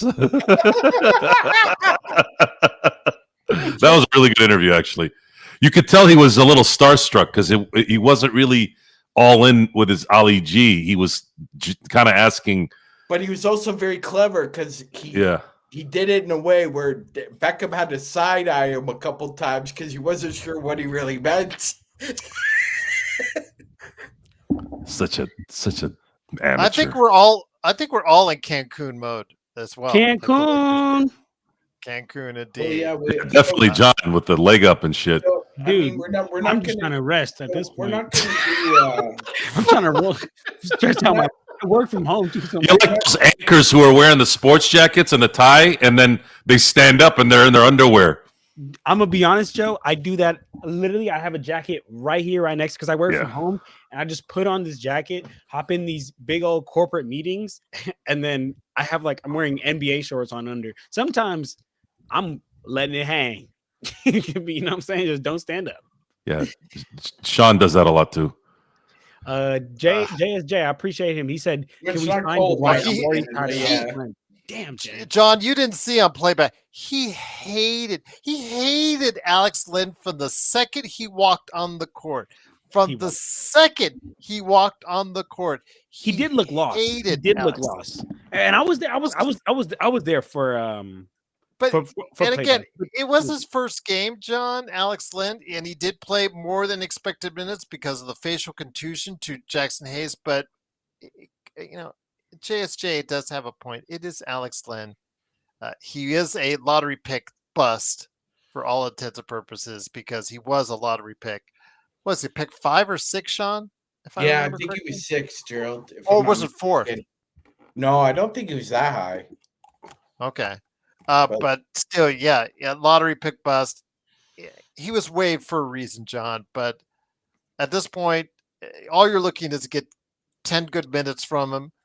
The issue. 5 points. Yeah, go ahead, John. The issue was a guy that big should be able to dunk over anyone really when he's 1 foot away from the basket. But someone who's just slightly more skilled, like Kessler was, I think it was Kessler who blocked his shot on that he's first dunk. dunk. He's going to get posterized a lot. Yeah, 5th, Gerald. You selected 5th. Johnny, I have heard a lot here, man. I have heard Curry. I've heard Evan Ross. I've got Zach LaVine a couple times, but I don't know about that one, man. Earlier, someone said I sounded like Patrick Mahomes. I was like, what? I've never. You don't sound like Kermit.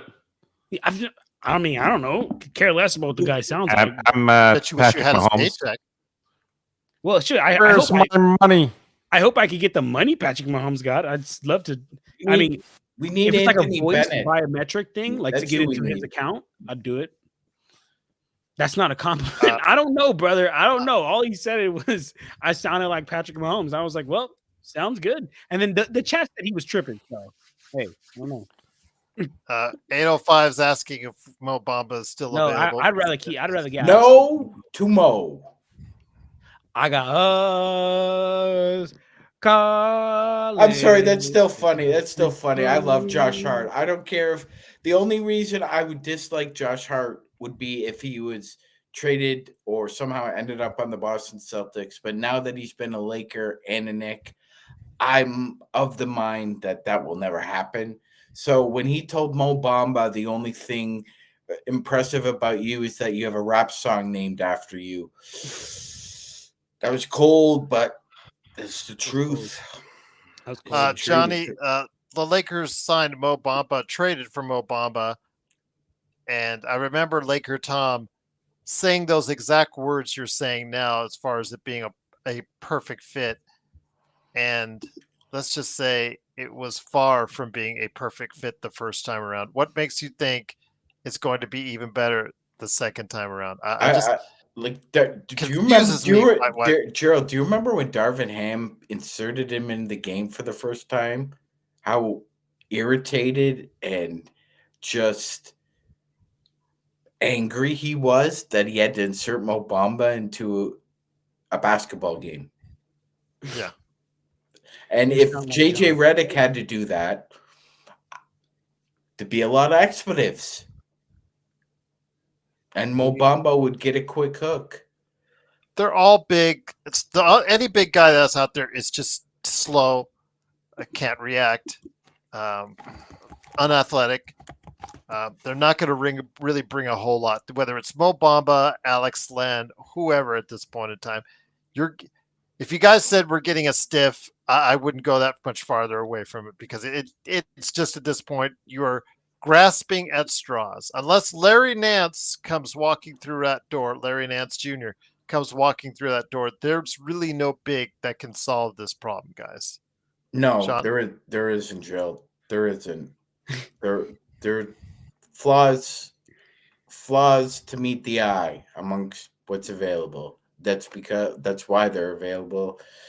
Won't get solved until the summer, Gerald. Like you said earlier in the show and kind of reminded the chat, this is who we got.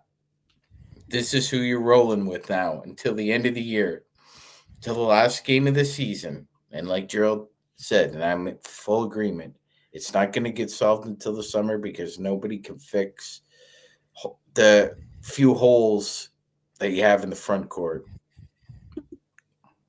Thon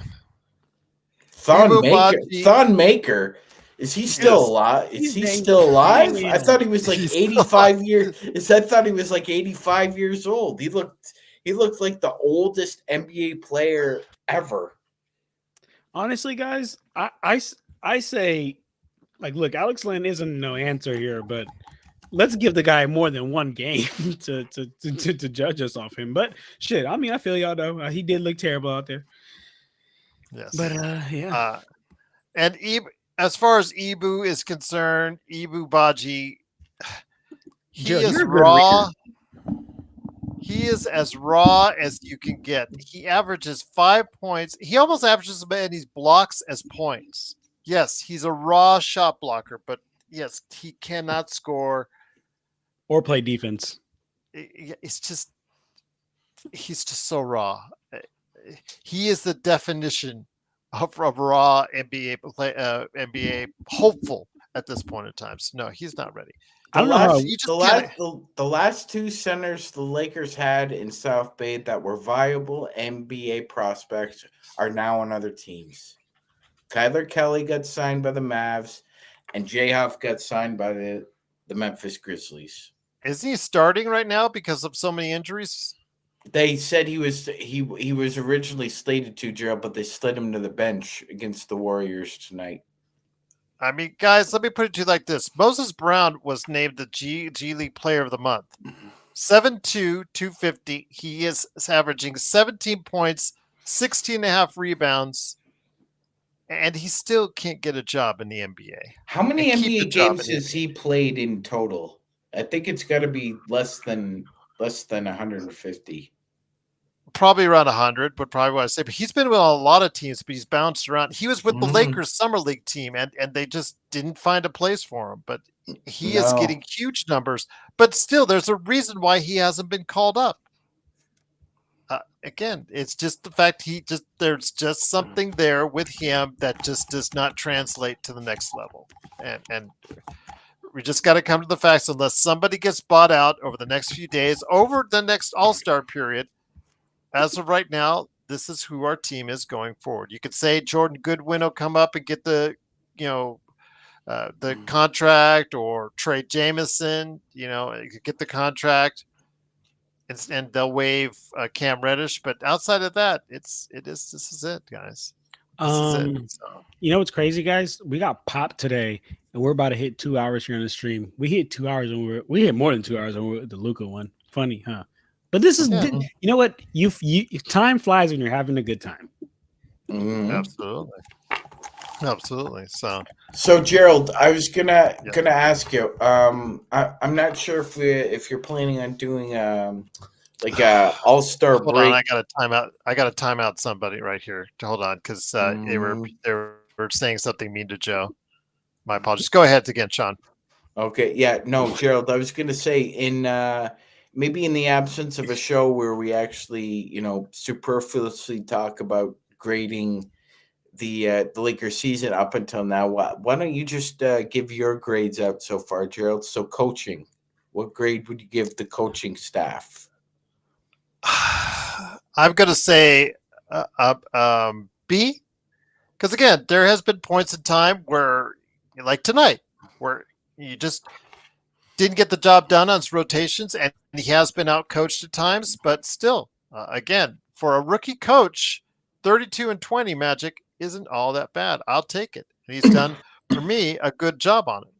I agree, Gerald. I give him a B plus. I think we gave him a B plus as well through the first quarter of the season. Joe, what grade would you give the Lakers coaching staff? I'll give him a B. Yeah. Considering the massive overhaul here in the last few weeks, especially. Okay, 32-20, Gerald. What grade do you give the training staff? Well, the fact that they kept AD upright as long as they did, I'd give them an A. So, Damn right. I love that answer, Gerald. yeah. And found some question marks on a physical with Mark Williams. Yeah, I'd give him an A2. I'm gonna grab my table real quick, y'all. Give me 1 second. Joe? Joe, are you there? What was the question? Grade for the training staff.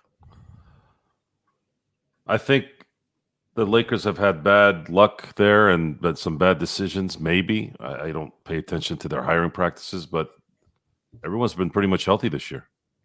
Yeah. What grade would you give the backcourt, Gerald? Backcourt right now is C. A C. Yeah, I'd probably say because Austin Reeves has been the Okay. only positive thing. Otherwise, D'Lo was terrible that first half of the season until he got traded, and they've just been never been able to find something alongside of Austin. They had to give him the point guard spot. Now that they got Luka in there, they still need a perimeter defender. That's a tall perimeter defender out of the wing. We're gonna if we put DFS there, it's gonna be kind of out of position for him. So they don't have many great options. You've seen the best and the worst tonight when it comes to Dalton Connect. So yeah, Sean, I'd say a C. Okay. And front court? Front court, I give him a B. I'd give him a B. Yeah, well, at best, because you remember just that AD's gone. He was having an MVP year to start off the season. But now he's gone, and the Lakers have this big, huge hole in the middle. Rui has played offensively about as good as you can expect for a guy that is shooting 40% plus from three. Is playing about 15 to 17 points a game usually when he's been playing more consistently because consistency has been his issue throughout his career. Yeah, I'd give it a B. And then of course LeBron James at 40. Statistically having the best season ever for a 40-year-old. And obviously, last but not least, management. I mean, does Pelinka get a grade at anything less than an A triple plus? I don't think so. He's got the steal of the century. He's a front runner for executive of the year for making that trade. Yeah. How can you go wrong there? And then he avoided making what could have been a very bad trade in Mark Williams potentially. It may be a miss. We'll have to see how Mark Williams plays down the line. But again, he erred on the side of caution. He erred on the side of caution. I can't blame him. We're going to have to go through a mock trial apparently now, where the Hornets get to defend themselves against their shoddy work as an organization. Because it is although shoddy. 805 is saying we got fleeced in the Luka trade, I feel the exact opposite. I think with Luka, we've seen someone who could take us into the future post LeBron. I mean, the youngest player and the best player in the trade. So, even so, Joe. Oh no, I'm not going to go there. All I'm going to say is Fleeced is an interesting word considering the fact that Nico tried to haggle Rob and it didn't work. Mhm. Nick's talked about that, about negotiations. Right, Joe? Yes. In business, you try and haggle, and then what happens when you don't get dick like Nico? You end up having to just eat it. Happens to everyone. Did you say when you don't get dick? Dicked. Whoa. Dicked. Oh. You don't get dicked. I was. I Oh, thought you by said the way, you don't get dick. by the way, are you John, hiding, look at your John? No, I'm opening up my thing Well, right here. it looks like you like somebody found you and you're in a like bunker somewhere. You're No, I'm John, just check it. Bioshock, partially. Sacramento Give me- version. John, do me a favor. Is that check it. Christmas lights? Yeah, brother, it is. I knew you were gonna say that, bro. Oh my god, I'm gonna be honest What with the you guys. fuck are you Our doing?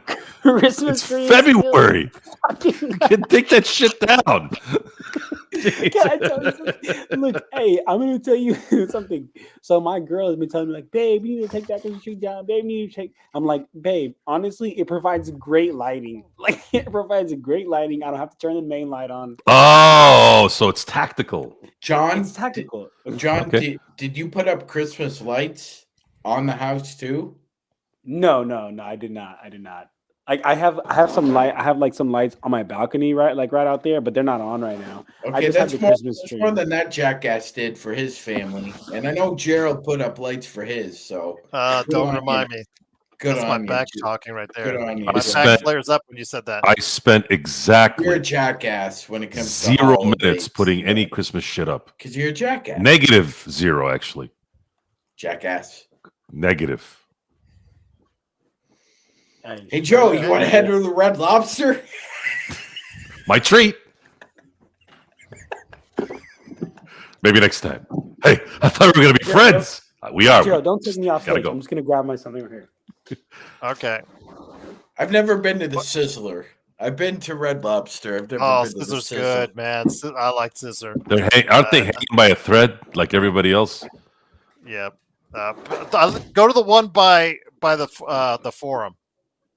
Big shout out there. There's also Shout out one near Kari. Disneyland that's really good too. So Kari said my Christmas tree. What's the 3 best items on their menu, Gerald? steak. Then they got their salad. They got a huge salad bar, all you can eat salad bar. And then they do some seafood, like if you want lobster or something like that, and then shrimp. All you can eat shrimp when they do that. That's always good. All you Uh, get is John- shrimp. By the way, Golden John, take a look at your Clutch Talk YouTube when you get a chance. Claw. Yes.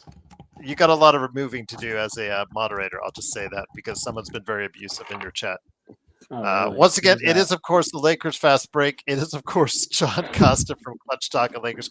This is when you go, first you time them out, then you ban them. And then if you time them out or ban them, John, if you ban them, all the stuff will be removed, just to let you know.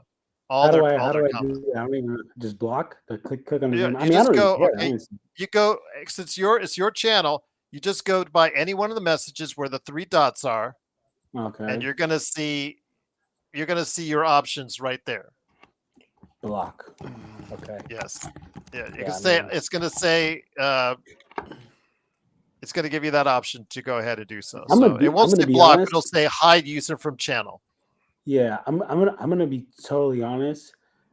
At this point, like I really feel bad for these people. Like it's 10 o'clock at night, and your best thing that you have to do with your life is to troll right now. That's kind of crazy. It's not even gonna lie. trolling. It's a Oh, it's the a flying useless fuck. existence. Trolling can be there could be a method to that madness. All right, Gerald, these take me guys- off screen. these I gotta guys get are- this fly. Get an assault right. Never mind. The too complicated. Yeah, these guys that come here who we don't even know who the hell they are. You're in different schlubs. Like, I want if they're listening, which they probably are because they have nothing else to do. Like, you are the jizz stain of life. That's what you are. The discarded jizz is who you are. At the bottom, how does it at feel? the bottom of the condom. How does that feel? Not even the condom. I'm talking I'll about tell you like the errant one that goes in the rug carpet back in 1995. That. Shag carpeting. Seriously, get your shit together, dude. We already told you. We don't have feelings in this place. We don't care. Go get a life. Just hilarious and sad at the same time. So here's the deal. With my software program, everywhere I multi-stream to, I can see the chat from that particular area. For instance, if somebody goes ahead to Lakers Live, all to Zach's channel, Lakers Live, or John Costa's channels, Clutch Talk and Lakers Corner, I see if somebody puts comments there. So somebody on one of John's channels put some abusive comments there because they probably got tired of getting blocked by me here on this channel, the Lakers Fast Break. So I just let John know he'll be taking care of it. It's his channel, and he'll do what he sees fit. But yeah, I just wanted to go ahead and let him know. There you go. Just know. Just fucking know, okay? That fly, no more. No more. Okay? You see this thing right here? Hold on to this little thing. You see that little red light comes on there? It's like a zapper. I'm like swinging and zapping at the same time. No chance, that fly. That fly stood no chance against me. Like Joe said, yes, you people out there who have nothing better to do at 10 o'clock on the West Coast than to come in here. You're bugs. You're bugs. And you've just ran into the windshield. Fuck yeah. And now your guts are all over the window. Damn right. again, Bye. it's up to you. Bye. It's up to you, John. But did you do what you need to do on your Lakers corner, or it was Clutch Talk? It was Clutch. Well, it's Clutch Talk. Yeah, I mean, I clicked ban. Yeah, hide I mean, user on channel is. It says message hidden now that I've Yeah, put it. yeah, that's it. Once you do that, all their previous messages are gone. So let's say I'm going to use an example like right now. Let's say don't tell Santa Cruz I don't like him. Actually, I don't like him. So I go ahead and I want to ban him from the channel like I'm doing right now, guys. Hide user on this channel. So I want to make sure, because I'm doing this as a special training guide for John Costa here. So you go to hide user on this channel and boom, all of his previous messages are absolutely gone. He is wiped away from existence. And now he has to find another profile. He has to go to the effort of making another profile so he can control us again. That's a Which lot he's of probably, effort, which man. he's done already a few times already. Probably you legitimately need to get your life together if that's what you're doing. But Jay, how do I do that? Like, how do I make you a mod? Like, I mean, you can for sure be my mod, brother. You Like, can also, same way you would put hide user on channel, you could go, he has to make a comment on his channel, on that channel. Okay. By the way, Jay, yeah, Tyrone is doing it again on your channels, just to let you know. okay. So look, and he just put the N word on your channel. Jesus. So Okay. So look, I'll be honest. I work off Lakers corner. Here, I'll much tell you more, what. Let me go ahead, and I'm going to go to right now. I love the fact that we're add doing as this moderator. online. Yeah, I'll tell you what. I'm going to be a mod on your channels as well. I'm going to go ahead and put a comment and make me a mod here when you get a chance. Okay. Okay. I'm going Let's to make go you right and now. We're going to do JSJ. this live so everybody knows this. So I'm going to go say hi, John. Right now, go to right there where I'm at, where I put hi, John, on your Clutch Talk.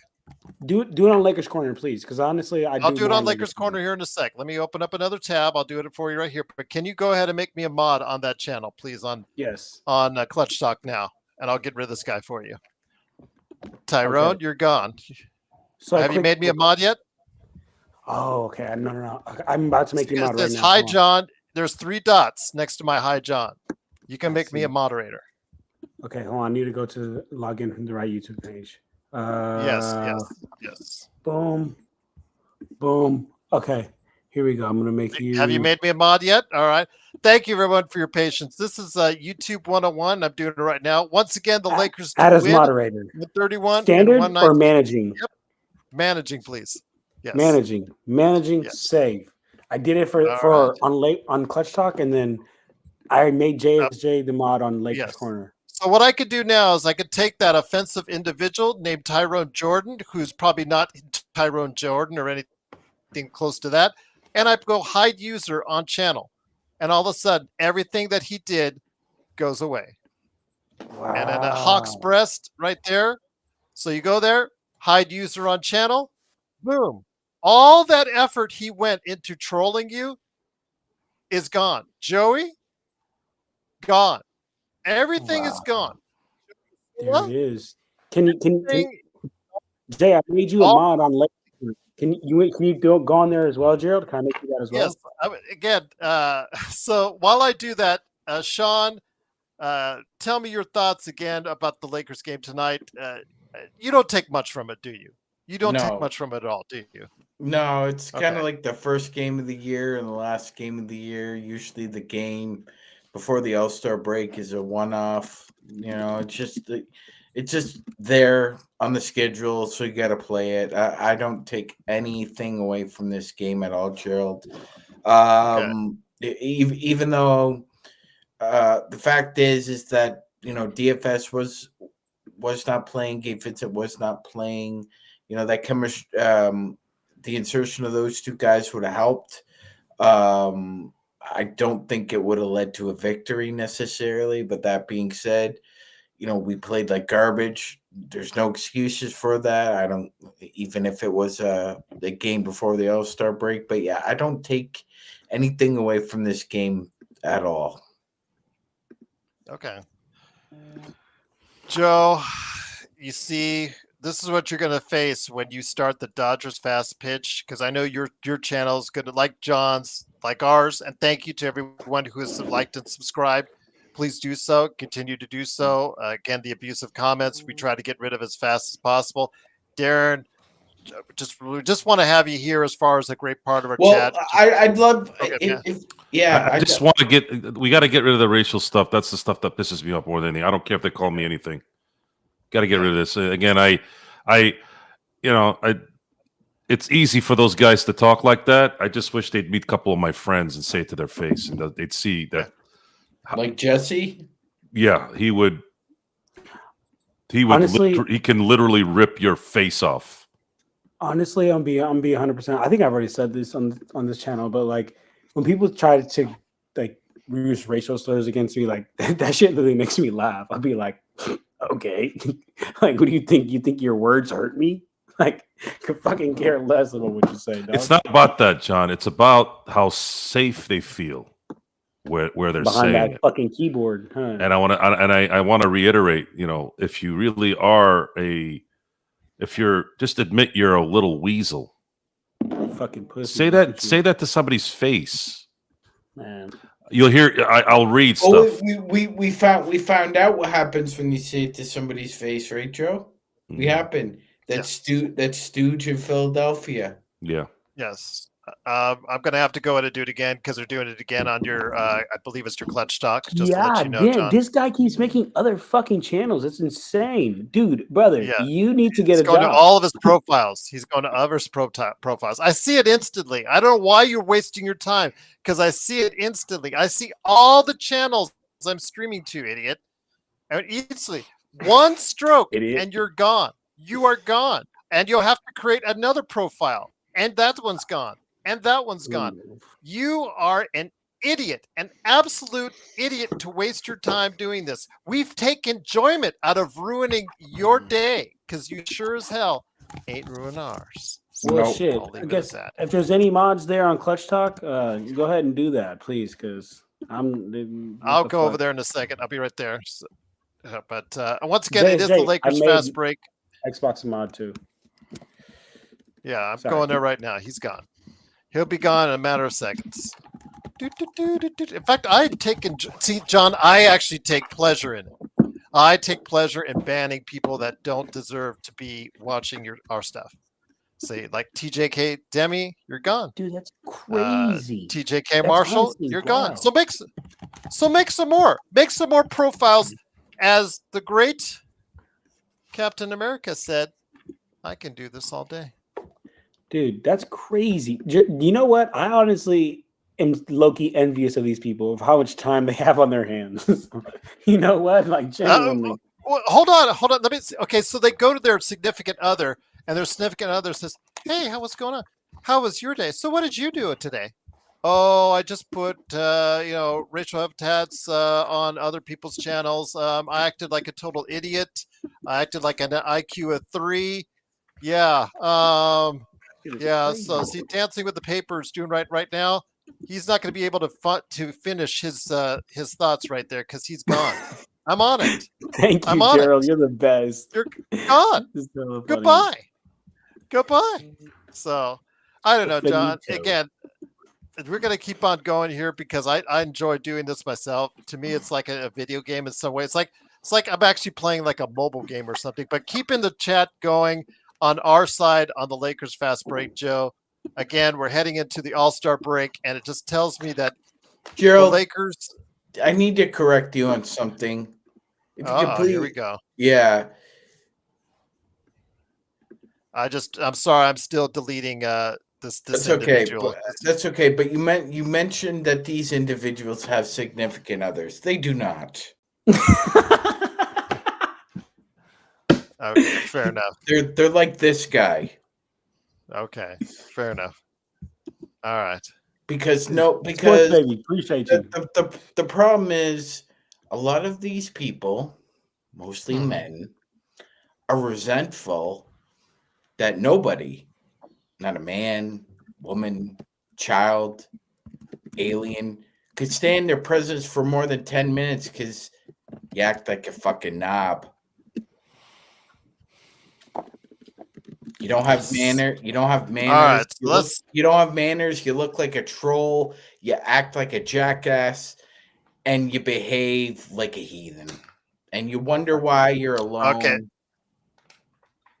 I'll just leave it at Thank that. you, Zach. Zach's got your channels now, John. Thank Zach's you, got Zach. it. So I appreciate go ahead you. and back.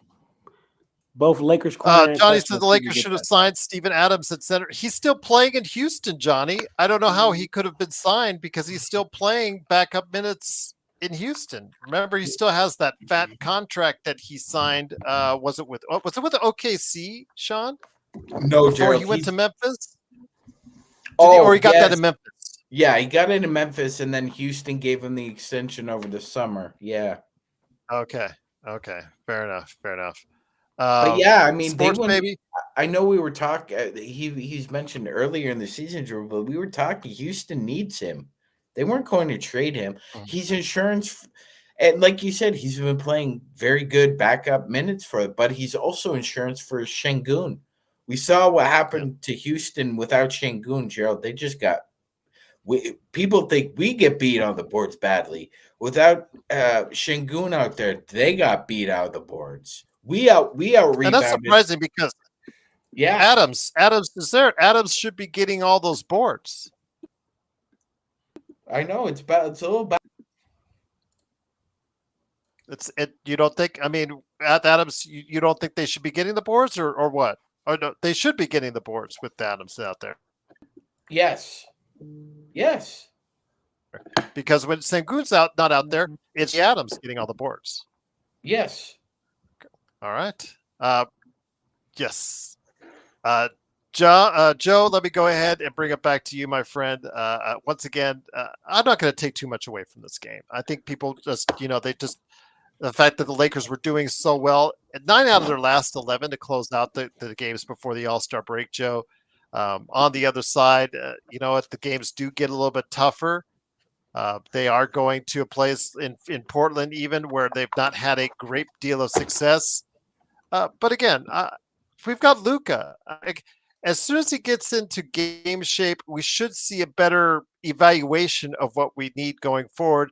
And we have assets going into the offseason. So even if the Lakers don't go all the way to the promised land this season, they have now a path that they could chart forward for the future. People don't seem to get that. With Luka, we have a path forward beyond LeBron James, Joe.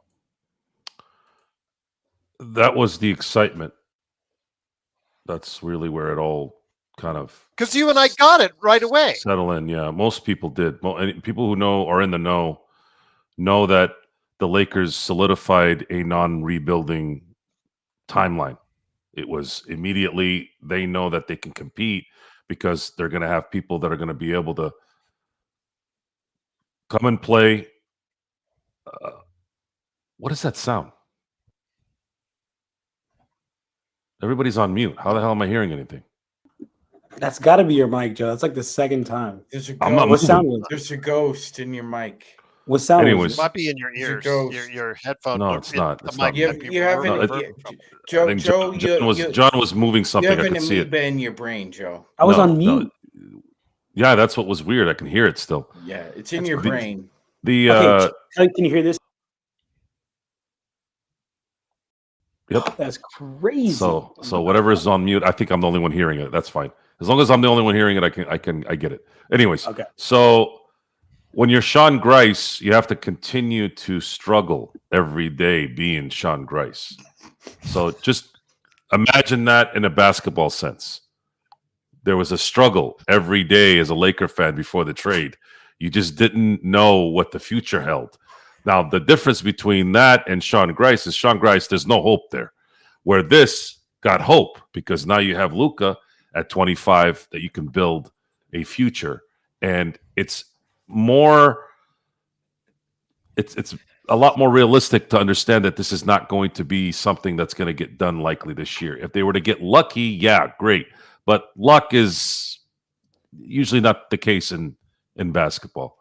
So if they can be competitive towards the end, learn something from it, I'll be content with it. And then once this summer comes, then the Lakers are going to have a chance at really putting this thing together the way they want. And then let's see what they do in 2026. Exactly, because there's a big free agent. Well, I wouldn't say big. There is a free agent market in 2026.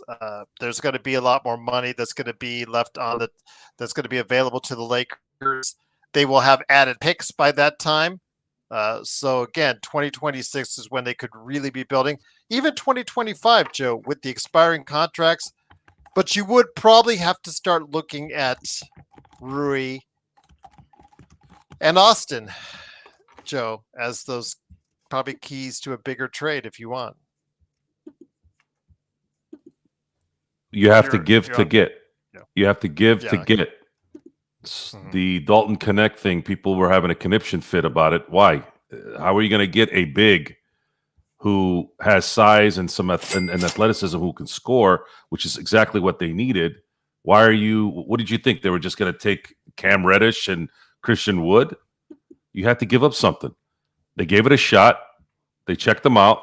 They said, all right, this is a lemon. He's a lemon. We can't do this. And now they're like, we're going to have to wait till next year. 805 in the super chat. Thank you so much to both you and Intel for your super chats today. Although Intel was just paying to just say what he felt like about Darren. LA still LeBron's team till Luka scores more than 16. I mean, let me ask you this, John. It's a bigger question. When you come right down to it, who is this team? Whose team is this right now? And whose team will this be 2, 3, 4 months down the line? And going into next season, will it still be LeBron's, or will Luka be the guy that finally LeBron says should be taking over the team and will take over the team? I think right now, like as of February 12th, this team is still LeBron's. I mean, Luka just came to this team. But I do think that in the next 2 or 3 months, by the end of the year, and for sure next year, this will be Luka's team. I mean, LeBron has said over and over and over, like even when AD was here, like, yo, I'm trying to ride off into the sunset. Here you go. Like, this is your team. Take over. It took AD a minute to take over and become that 1A, if you even would argue that he did. But I think Luka, he's ready for that 1A. And he needs to get settled. He needs to get more comfortable with the players, needs to get more comfortable with the team. But I do think that this will eventually, but for sure by next year, already be, Luka's team. And this team is, fit around Luka Luka's the cash cow now, guys. Genie and Rob is after the cash, so they after that money, right? I mean, the Lakers organization is after that money. Okay, I'm not even bagging on you for that. And JSJ, exactly right. If you think he was, then he was. But I don't think he ever was. But what I will say is this: Luka's now the cash cow. If LeBron doesn't like something, I don't think the Lakers organization is going to bend over backwards for him anymore because he was the cash cow. But now it's Luka. Luka's the main guy. So that's what I would say for that. You concur, Sean, on that? Again, Joe, go ahead. Yeah, I want to say something about that.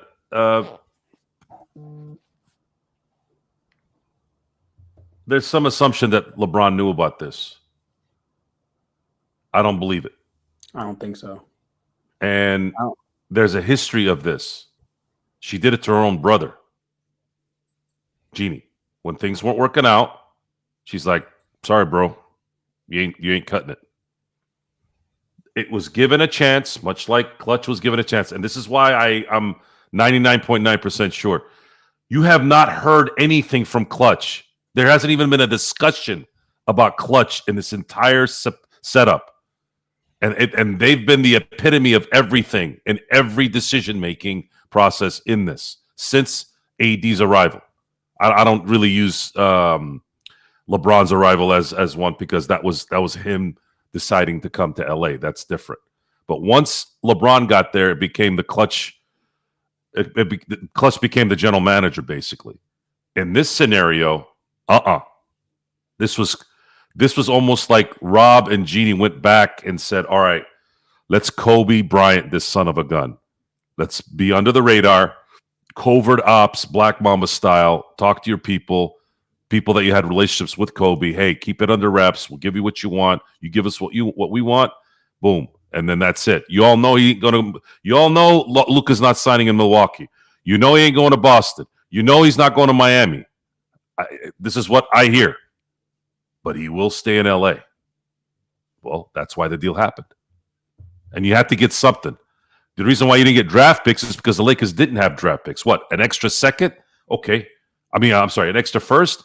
Okay, but at the same time, he's probably telling him, look, I can't give you the other one. I have to go get a center or I have to go get something else. This doesn't work either way and might as well not do the deal. So that's it. This is what it is. I'm convinced that if it had gone to Clutch, Joe, that it would have leaked. Of course it would have leaked because everything's about leverage with those guys outside because they want to make sure Anthony Davis has every opportunity to do whatever. No, you can't leak. You can't. I agree. We were talking about business, folks. Business, right? The best thing you can do, especially when you're a one-man gang like me, is you don't tell anybody anything. You're the only one that knows.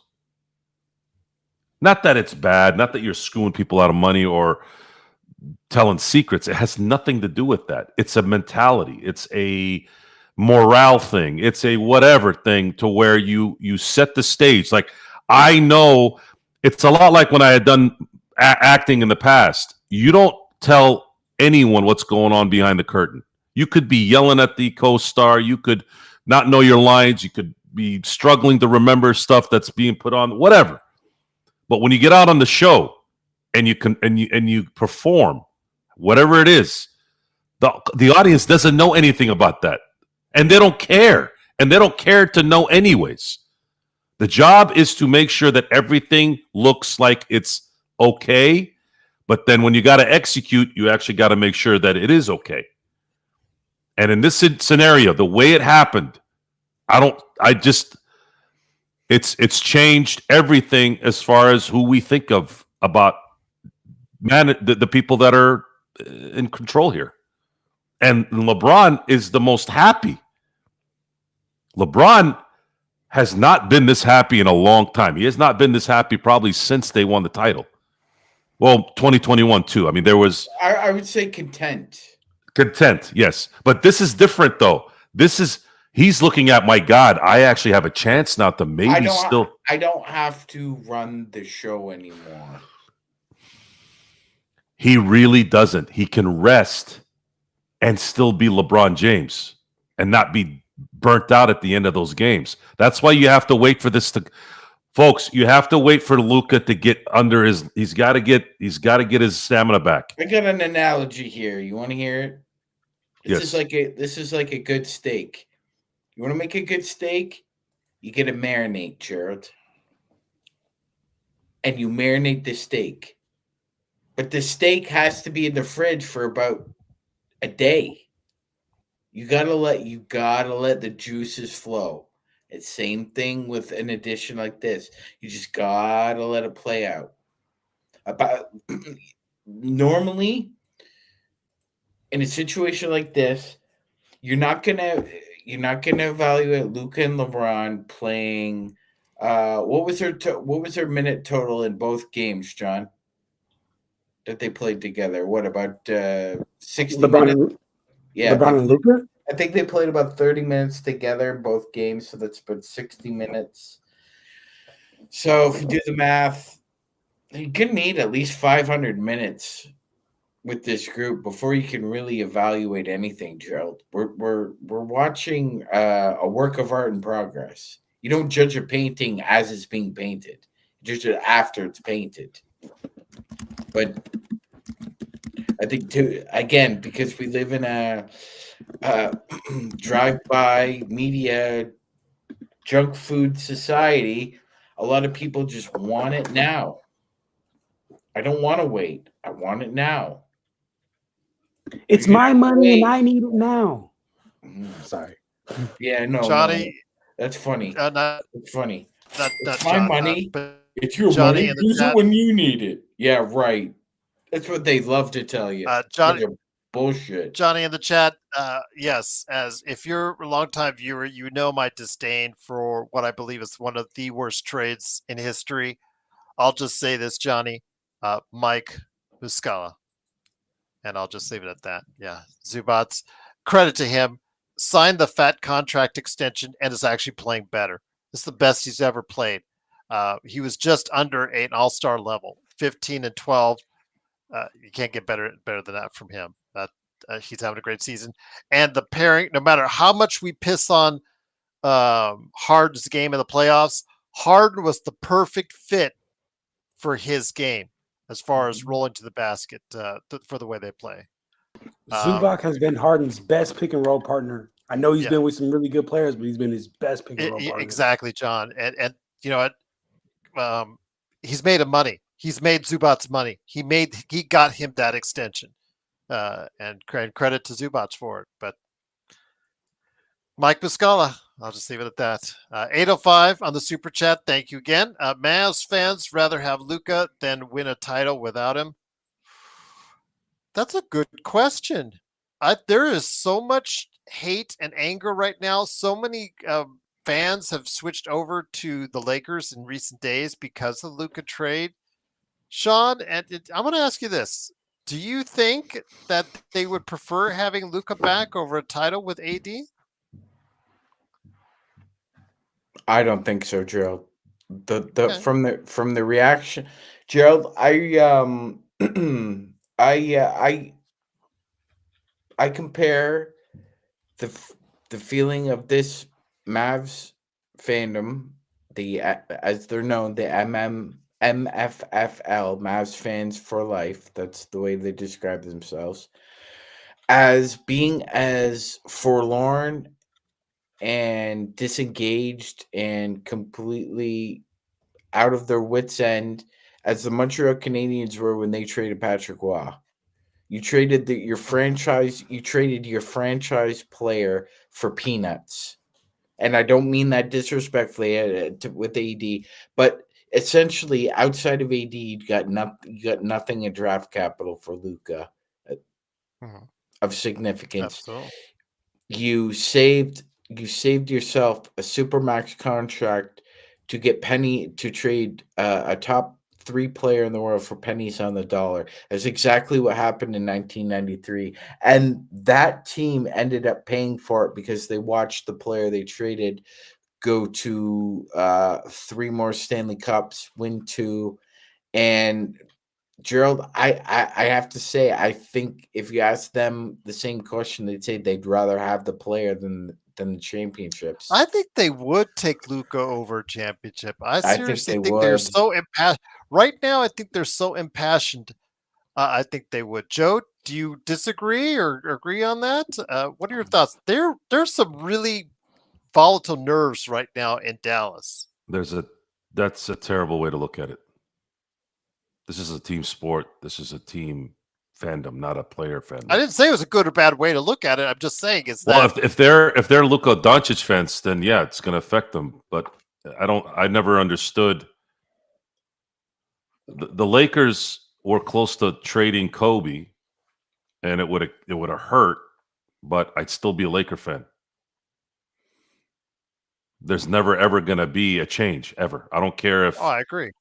there's that. Okay, I'm going to use this example because it'll maybe connect with it a little bit more. I was not happy. I was extremely upset when the Dodgers traded Mike Piazza in 1997. Extremely upset. So much so that I had a hard time watching the Dodgers play, but it was easy to not watch them play because it wasn't readily available in the 90s like it is now. Like everyone thinks everything was easy back then. The Lakers, even in the 2000s, I had to watch the road games sometimes at a restaurant. That's how it was set up. I was in San Diego. Heck, even the Dodger games didn't become available on Sportsnet other than getting Spectrum, and I didn't want to do that because I wanted Sunday Ticket on DirecTV, and I like DirecTV's service better. I'd find a way to watch it. I have other ways to do it, but it wasn't as convenient. In 2020, when the pandemic hit, they hit a deal. They finally struck a deal where the other providers could provide the games, and then it became much easier for me to watch the Dodgers play. So to go back to what I was saying, Mike Piazza and Magic Johnson were really the two, as an adolescent, those were the two favorite players that I had. I can say that those guys were very, very, very important to my fandom as a Dodger and a Laker fan. However, I didn't stop watching the Dodgers. I didn't start watching the Mets or the Marlins for a week. I'm a Dodger fan, and I'm a Laker fan. Doesn't matter who's playing on the team. That's who I follow. That's where my allegiance lies. But Luka, and in the way he got traded, I can still sympathize a little bit though on it. El Rafi is a Mavs fan, and he said he doesn't want Luka back after that finals. I've seen Luka under the microscope for years, and it doesn't look good. What are your thoughts on that, Joe? Well, I'm going to give you a little history lesson there, but I hope you're not doing that to talk yourself into it. If you really believe it, it's your opinion and you're entitled to it. But we heard a lot about Shaquille O'Neal and his inability to be worth what he was demanding. And initially, he wasn't successful in winning a championship the first 4 years as a Laker. 3 years, sorry. However, in year 4, he had one of the more dominant campaigns I've seen from an individual in any sport. Won a championship. And then once that set the stage, he couldn't stop winning championships. This is a man that won 3 straight championships with the help of one of the best supporting cast and, of course, the baddest man on the planet, Kobe Bryant. We heard this before too, Joe, about Powell. Oh, if he's such the best power forward in the NBA, why can't they beat Tim Duncan in the playoffs? Heard the same thing. It helps to have good leadership at the head coaching area, and unfortunately for the Lakers, they didn't have that in 96, or it turned into 97, 98, and 99. Prick. It is what it is. But once the Lakers solved that problem, they couldn't stop winning championships. And a lot of talk before then was Shaq was too focused on rap songs and movies and this and that, and he got exposed by Hakeem Olajuwon and all this stuff. Folks, Dallas Maverick fans, former Luka fans, There's no chance, is barring injury, that Luka's not going to win a championship in LA. Gerald, I'd like you to put Nick T's comments up on there, please. Which one? Looking for Luka is a country guy. The big city isn't for him. Yeah. Okay. Okay. So Larry Bird was a country guy. How long did he stay in Boston for, Joe? Because Boston's a pretty big city, right? Right, Joe? Yes. Yes. For a guy who's from French Lick, Indiana, the hick from French Lick, the country bumpkin, he stayed in a big city for a while. Mhm. Akeem Olajuwon was born in the country in Lagos. And Joe, he played in Houston, right? Houston's the fourth largest city in the United States, correct? Fourth largest market. Yeah. And let me just say this. I just looked it up. Let me just say this. Dallas, Sean, it's in the top 10 of the largest populated cities in the U.S. So Right. They're number 9, just for everybody's thoughts out there on that. So I get it. You're pulling strings, Nick. You're pulling strings. You're telling yourself something that's not true. So you're gonna see here in a few years what this was about. This is the LA Lakers. This is the LA Lakers. They're gonna supply what he needs. They always do that. The issue was before this trade that the Lakers had lost their way in doing that. Well, we were wrong as Laker fans. They flipped it on even Laker fans. They said, no, we're still Dr. Buss's kids. We're still Kobe Bryant's people. We're going to be Black Mamba style. We're going to be about bringing in the stars. And they solidified it forever from now on. If they went on a drought, we can't really say anything anymore. We have to anticipate that it will eventually happen. see, and then you're getting all this. Red Fox says Luka is trash. Okay, hold on a second. Let me tell you the difference between two posts. And I'll sorry, Gerald, didn't mean to interrupt. Red Fox, Of course. here's your post. Luka is trash. That's why he got traded. Stupid comment. Nick T, Luka ain't it. I'll apologize if I'm wrong. You see the contrast? Okay. One is, hey, okay. The other is fucking moron. Seriously. This guy is a first-team All-NBA 5 times in 6 seasons. This is his 7th season. He's not going to qualify this year. He's been injured. But the first 6 seasons he's been in the NBA, he is the first team, not second, not third, first. 5 of the first 6 years. He's won Rookie of the Year, won a scoring title, and took a ragtag team that got taped and duct taped last year to a finals. So Joe's right. If you were looking at the Mavs last season, it'd be like if you watched the movie Twins and the doctor describes the process and he gives Arnold. That's the response right there, guys. First team All NBA is a narrative that doesn't mean anything. You still got traded. It's not okay. It's a fact. Team got traded. Wilt got traded. Sorry, Sean, I got to finish this. Wilt got traded twice. Kareem got traded.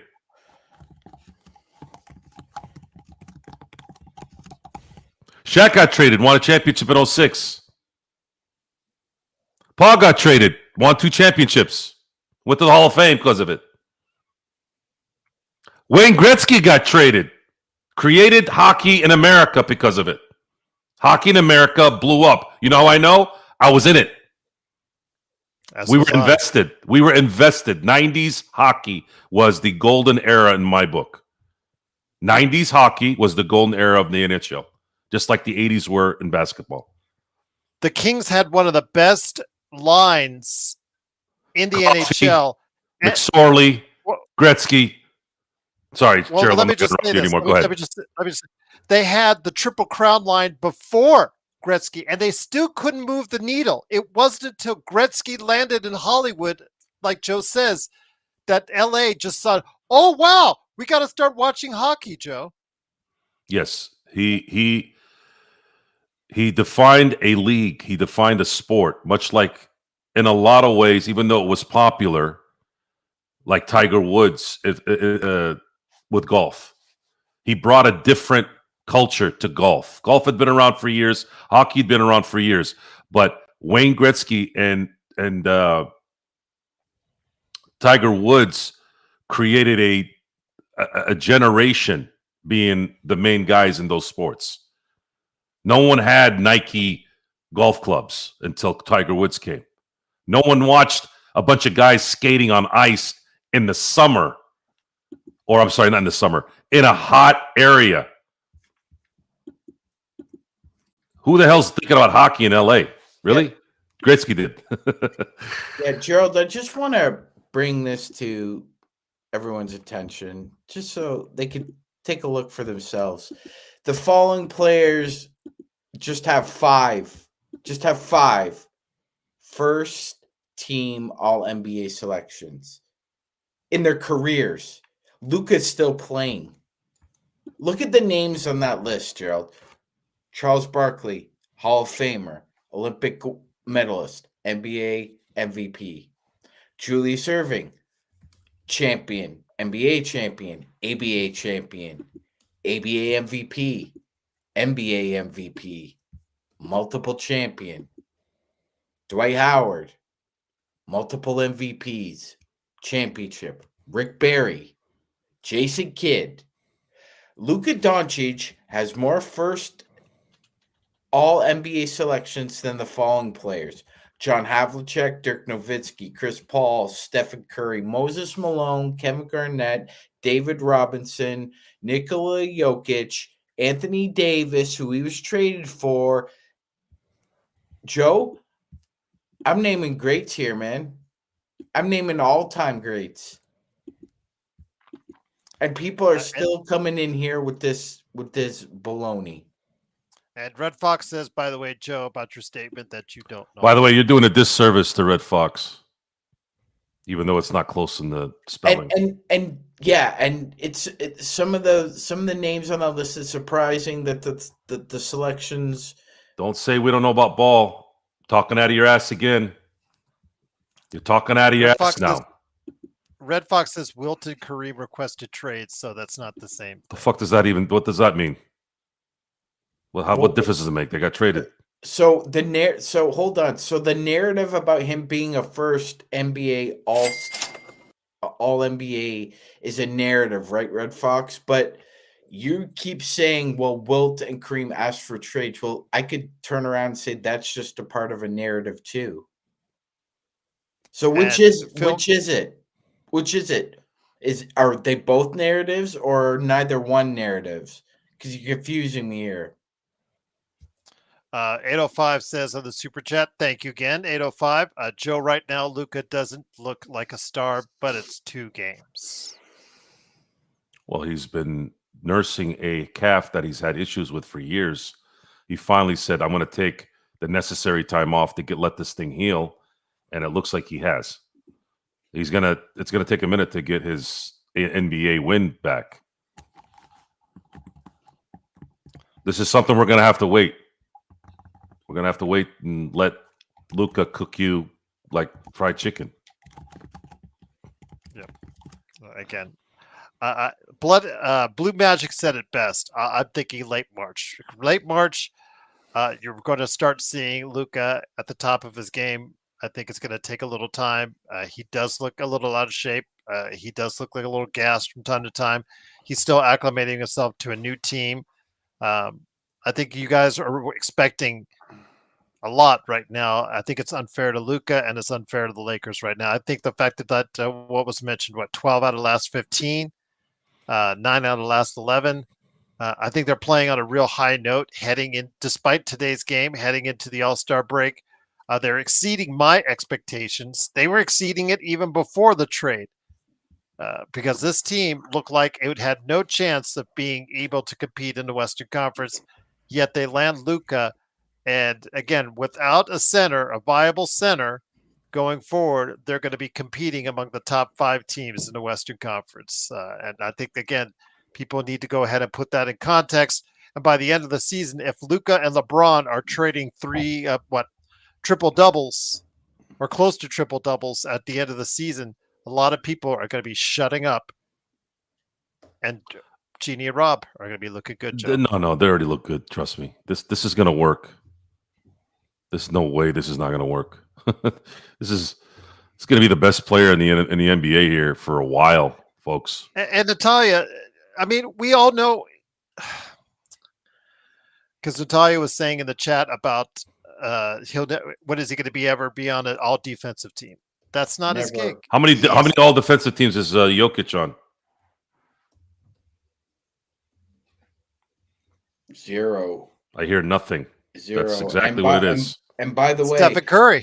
Mark Jones, who is a very good NBA analyst, Gerald, said, I like my MVPs that can play defense about Nikola Jokic once upon a time. Mm-hmm.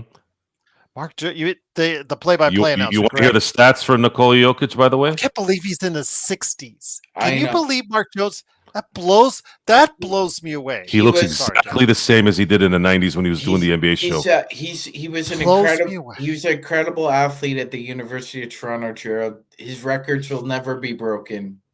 I hope I look that good at his age in less Well, than 10 yeah, years. especially when you see like the difference between him and Paul. Like it's like you wouldn't have guessed they're brothers, but I didn't mean to derail it, Joe. I'm sorry. I said Mark Jones. No, you're right. You're right.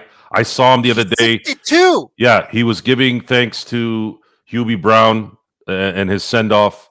And I was thinking the same thing. I'm like, Mark Jones, dude, you do not age. He was doing a program. I remember he was doing a show where it was shown on The Last Dance, where he was commenting about he kind of shit on Krause for saying, "Oh, funny, I didn't see you wearing any shorts." Like he kind of threw a dig at Krause, and he looked exactly the same. He looked exactly the same on Sunday as he did then. This was in 1996, 97, 98. That's what it was. The argument from the other day about Shea as an MVP, he will win the MVP, and he's only the 5th or 6th best defender on his team. Mm-hmm. So Nikola Jokic has had 0 defensive teams. He's been on 0 all defensive teams. That's first, second. He's only made 4 all NBA first teams, whereas Luka has made 5. Yes. And we're considering Jokic the best player on the planet. Jokic was drafted in 2014 in the second round. Jokic became an MVP in 2022. Was it 2022? Giannis. I'm sorry, 2021. Yes, he was in 2022 as well, but he started his MVP. He essentially. I'm sorry, he got drafted in 2016. My mistake. So 1, 2, 3, 4, 5, 6. So 6. See again and again, Joe. People want to come in here and talk the talk. Well, you better be willing to walk the walk, because at one point in time, there was a question of which big men are the Nuggets going to keep, Gerald. Are they going to keep you? He did get drafted at 14. He didn't come to 16. I'm sorry. That's why I was confused. Yes. Yeah. Are they going to keep Yusuf Nurkic, or are they going to keep Nikola Jokic? Because they had to decide. And quietly, do you remember, Joe? They traded Nurkic to the Blazers, and that was when they made it their claim that we're going to ride with this guy. But there was still question about whether or not which one of those, like, it wasn't as if Jokic was clearly above Nurkic at that time. There was a lot of talk that he was overweight, lazy, didn't play defense, all the things that plagues big guys that are not genetically fibered. Well, I'm going to put this one in the chat for you, Joe, again from your pal, Red Fox. He says, Luka's the most Spell his name right, at least, if you're going to say he's overrated. He's the most overrated player of all time, and he says it's very clearly because of his... right, I was waiting for that. I was waiting for it. Thank you, Dennis Rodman. I was waiting for it. Good night. You're done. You can keep commenting, but I'm not gonna indulge you with stupid commentary again with racial bullshit. All you motherfuckers need to fucking be somewhere else with your race bullshit. Seriously. Get over it. It's 2025. Again, it is the Lakers fast break. 131 to 119. And by the way, you don't know your history from a hole and you know what. So, I mean, you could get out of here, Red Fox. You want to talk about overrated players? You want to talk about overrated players? How about Amari Stoudemire? Look how many all NBA first and second teams he made when Steve Nash was getting him paid, Gerald. Doobie, he doesn't deserve to be. Carmelo Anthony. I'm going to say MVP does not, SGA does not deserve to be on the all defensive first or second team, even no matter how he does his steals, because again, he is not his even defensive close rating. to being the best. Yeah, Gerald.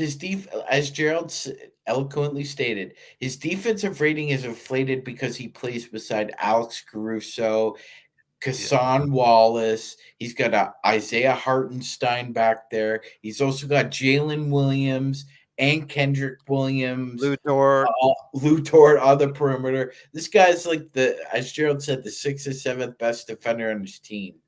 Doobie, I might agree with you that I think SGA might get the MVP call, but I don't think he deserves to be on the defense, first or second team. So you're saying so the awards mean nothing then? No, I'm just saying he is not. If he's not the best defender on his team or even close to it, then I don't think he should be included as far as on the defensive end. The MVP, I said, I was agreeing with you. What I think that the press is going to be choosing SGA at the end of the season for MVP, but I don't think that it would be a fair assessment to put him in the all defensive team when there's so many players on his own team that are playing better defense this season, and they don't need him to play a top level defense. Doobie, you know this. They need him to score.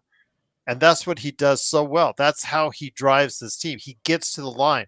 He gets a ton of free throws. He shoots so well from the perimeter as far as from 15 to 20 feet out. He's deadly from there.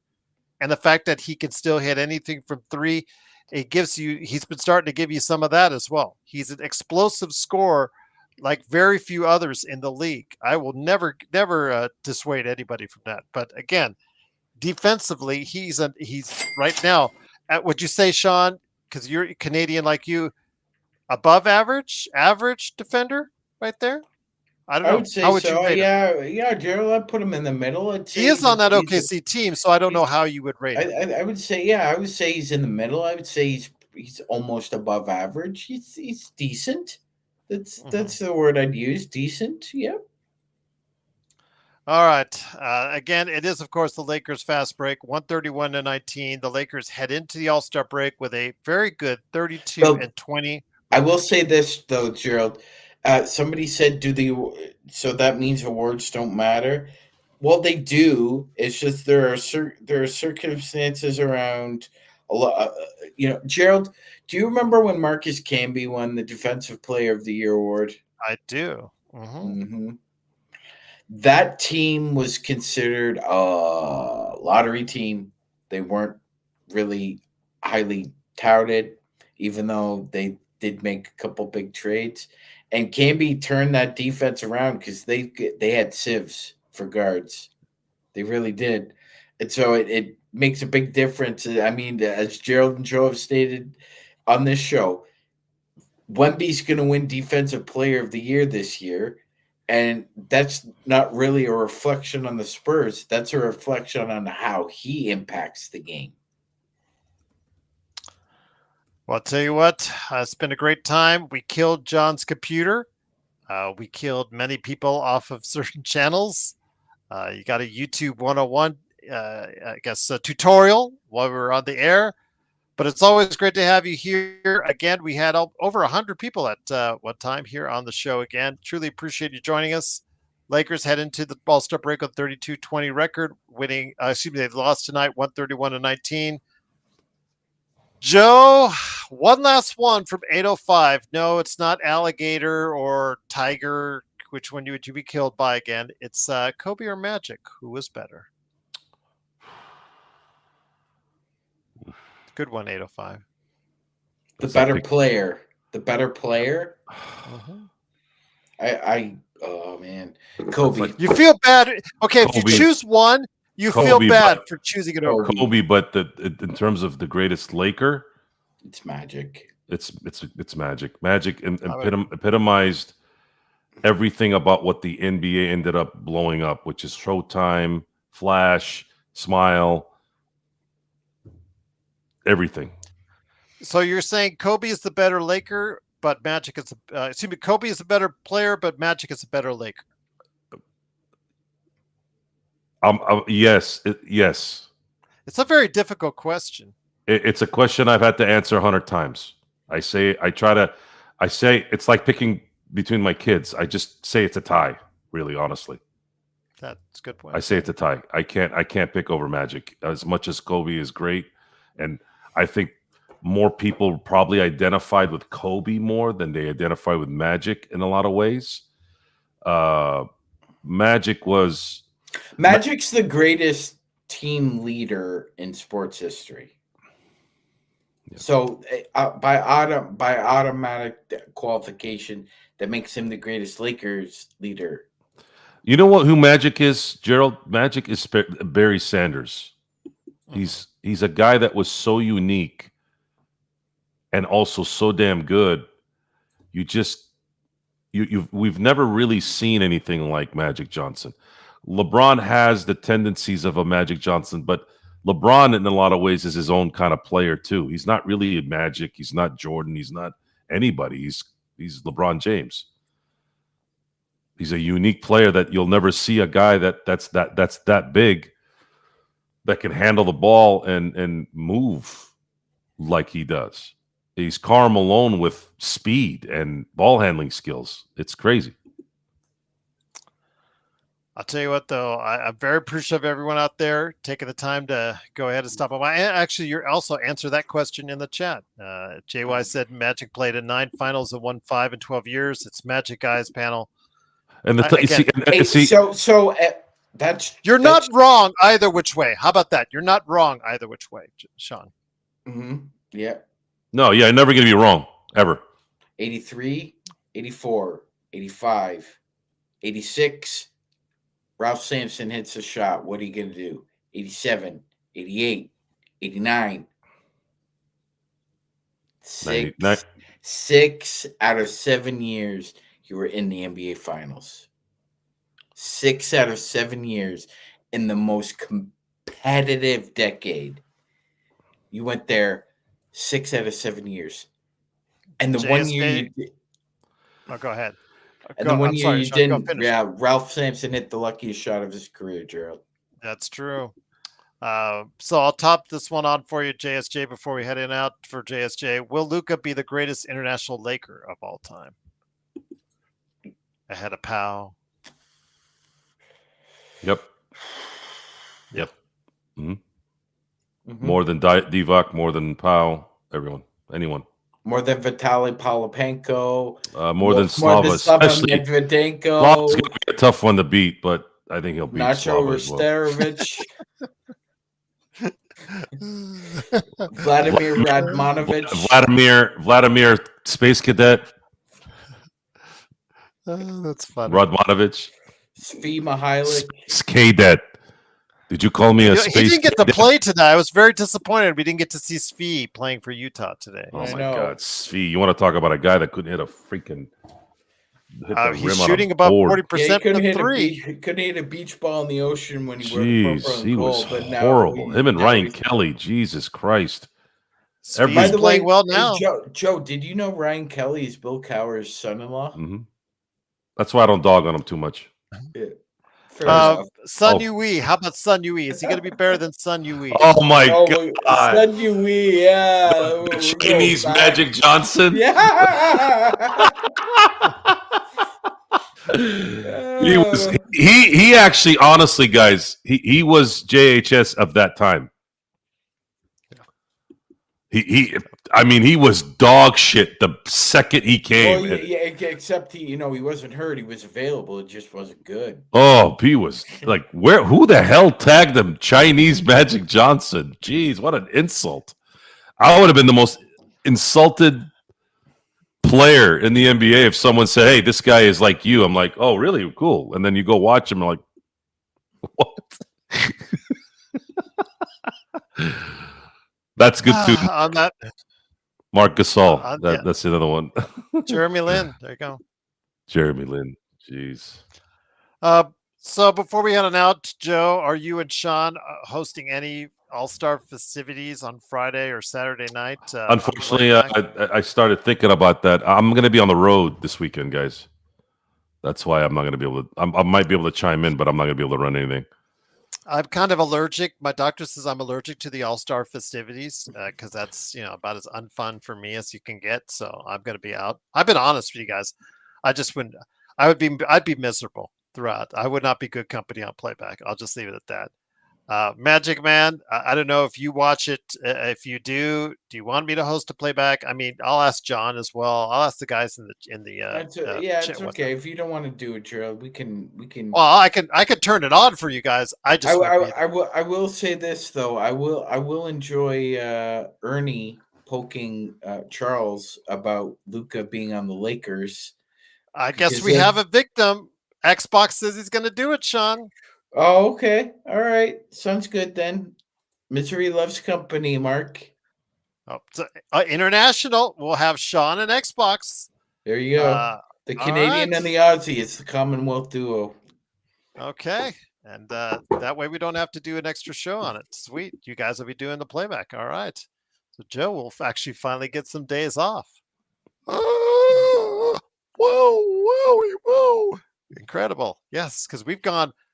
I think we're closing in since the Luka trade, or even you include that MSG. I think we're going on 30 hours on the air.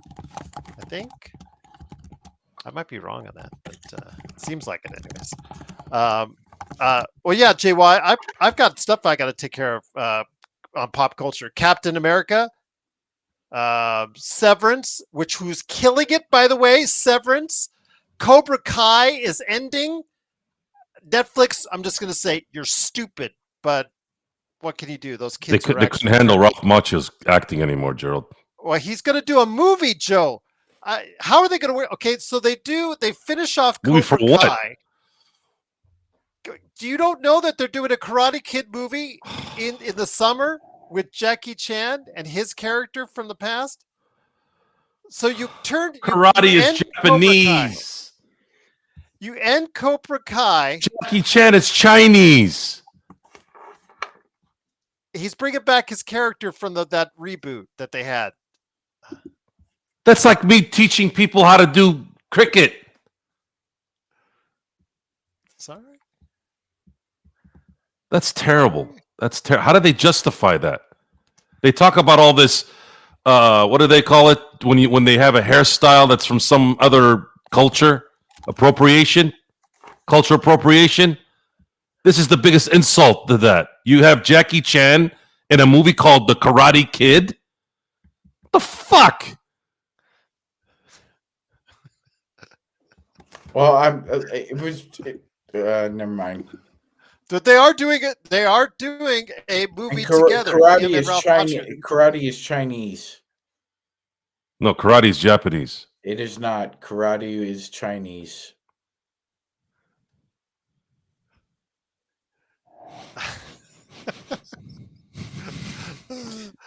Hi, Juice World. What's going on? I'm currently at work, but how did we give up 40?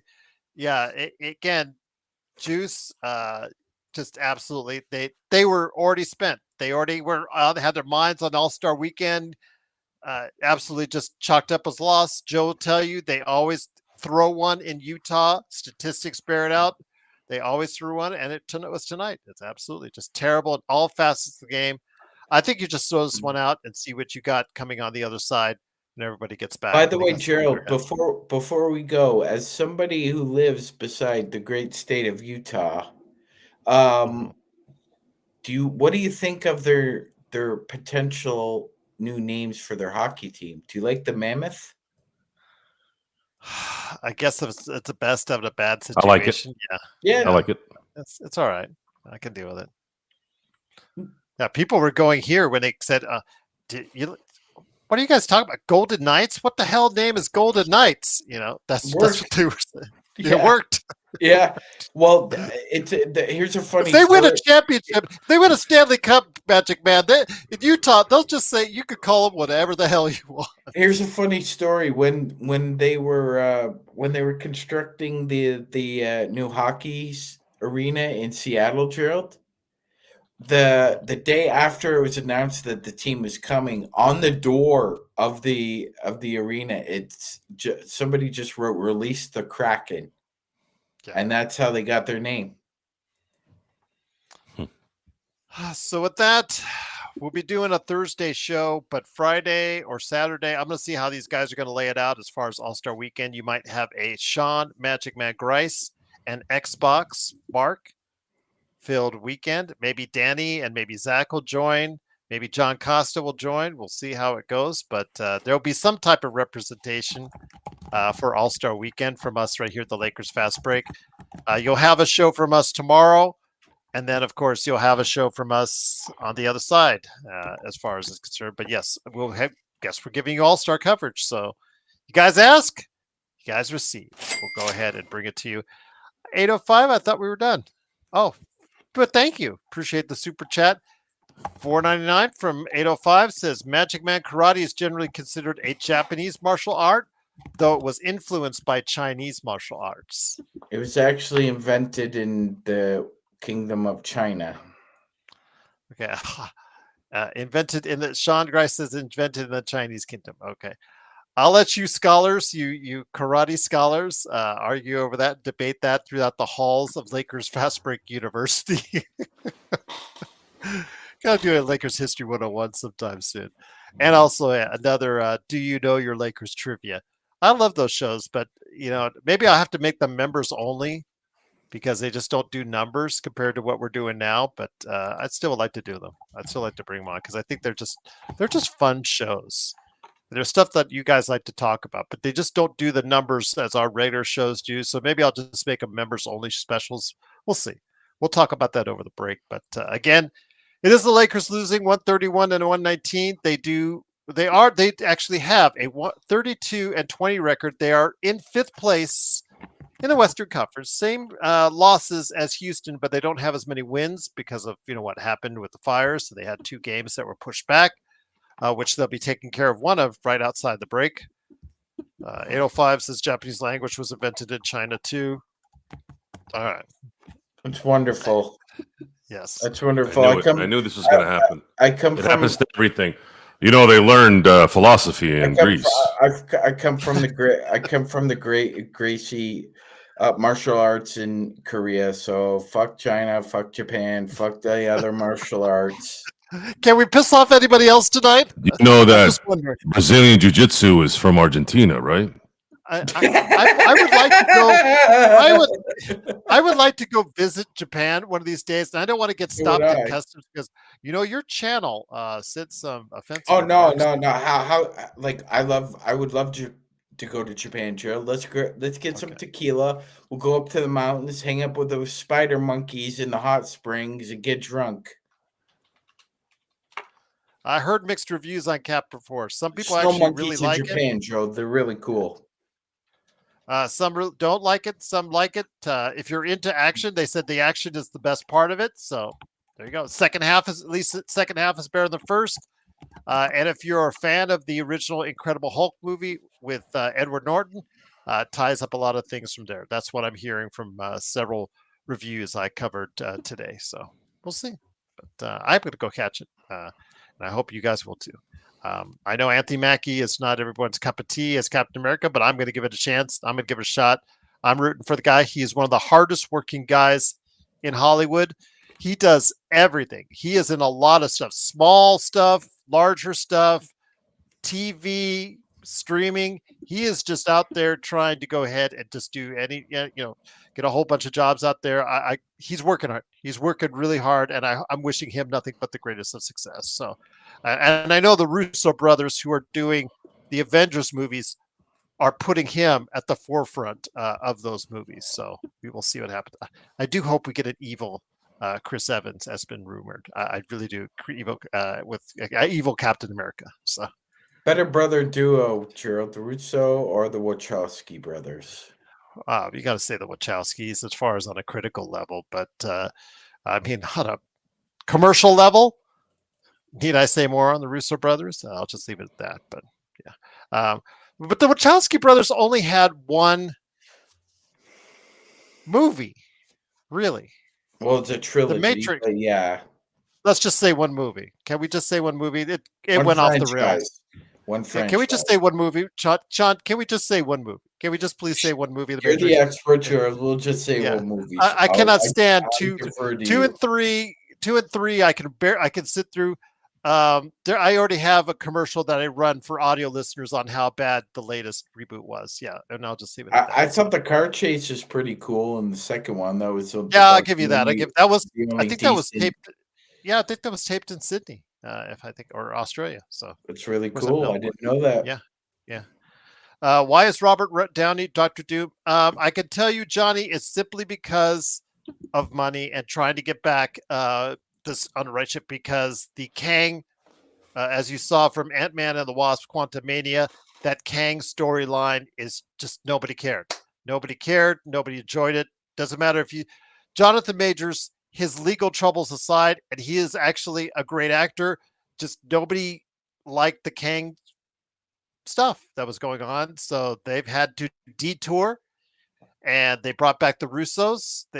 Disney has backed up the Brinks truck to try and salvage the MCU going forward, and that's really what it comes down to with the new Avengers. So, I like Thunderbolts. I think that looks going to look pretty good. Fantastic Four, a lot of people have high hopes for as well.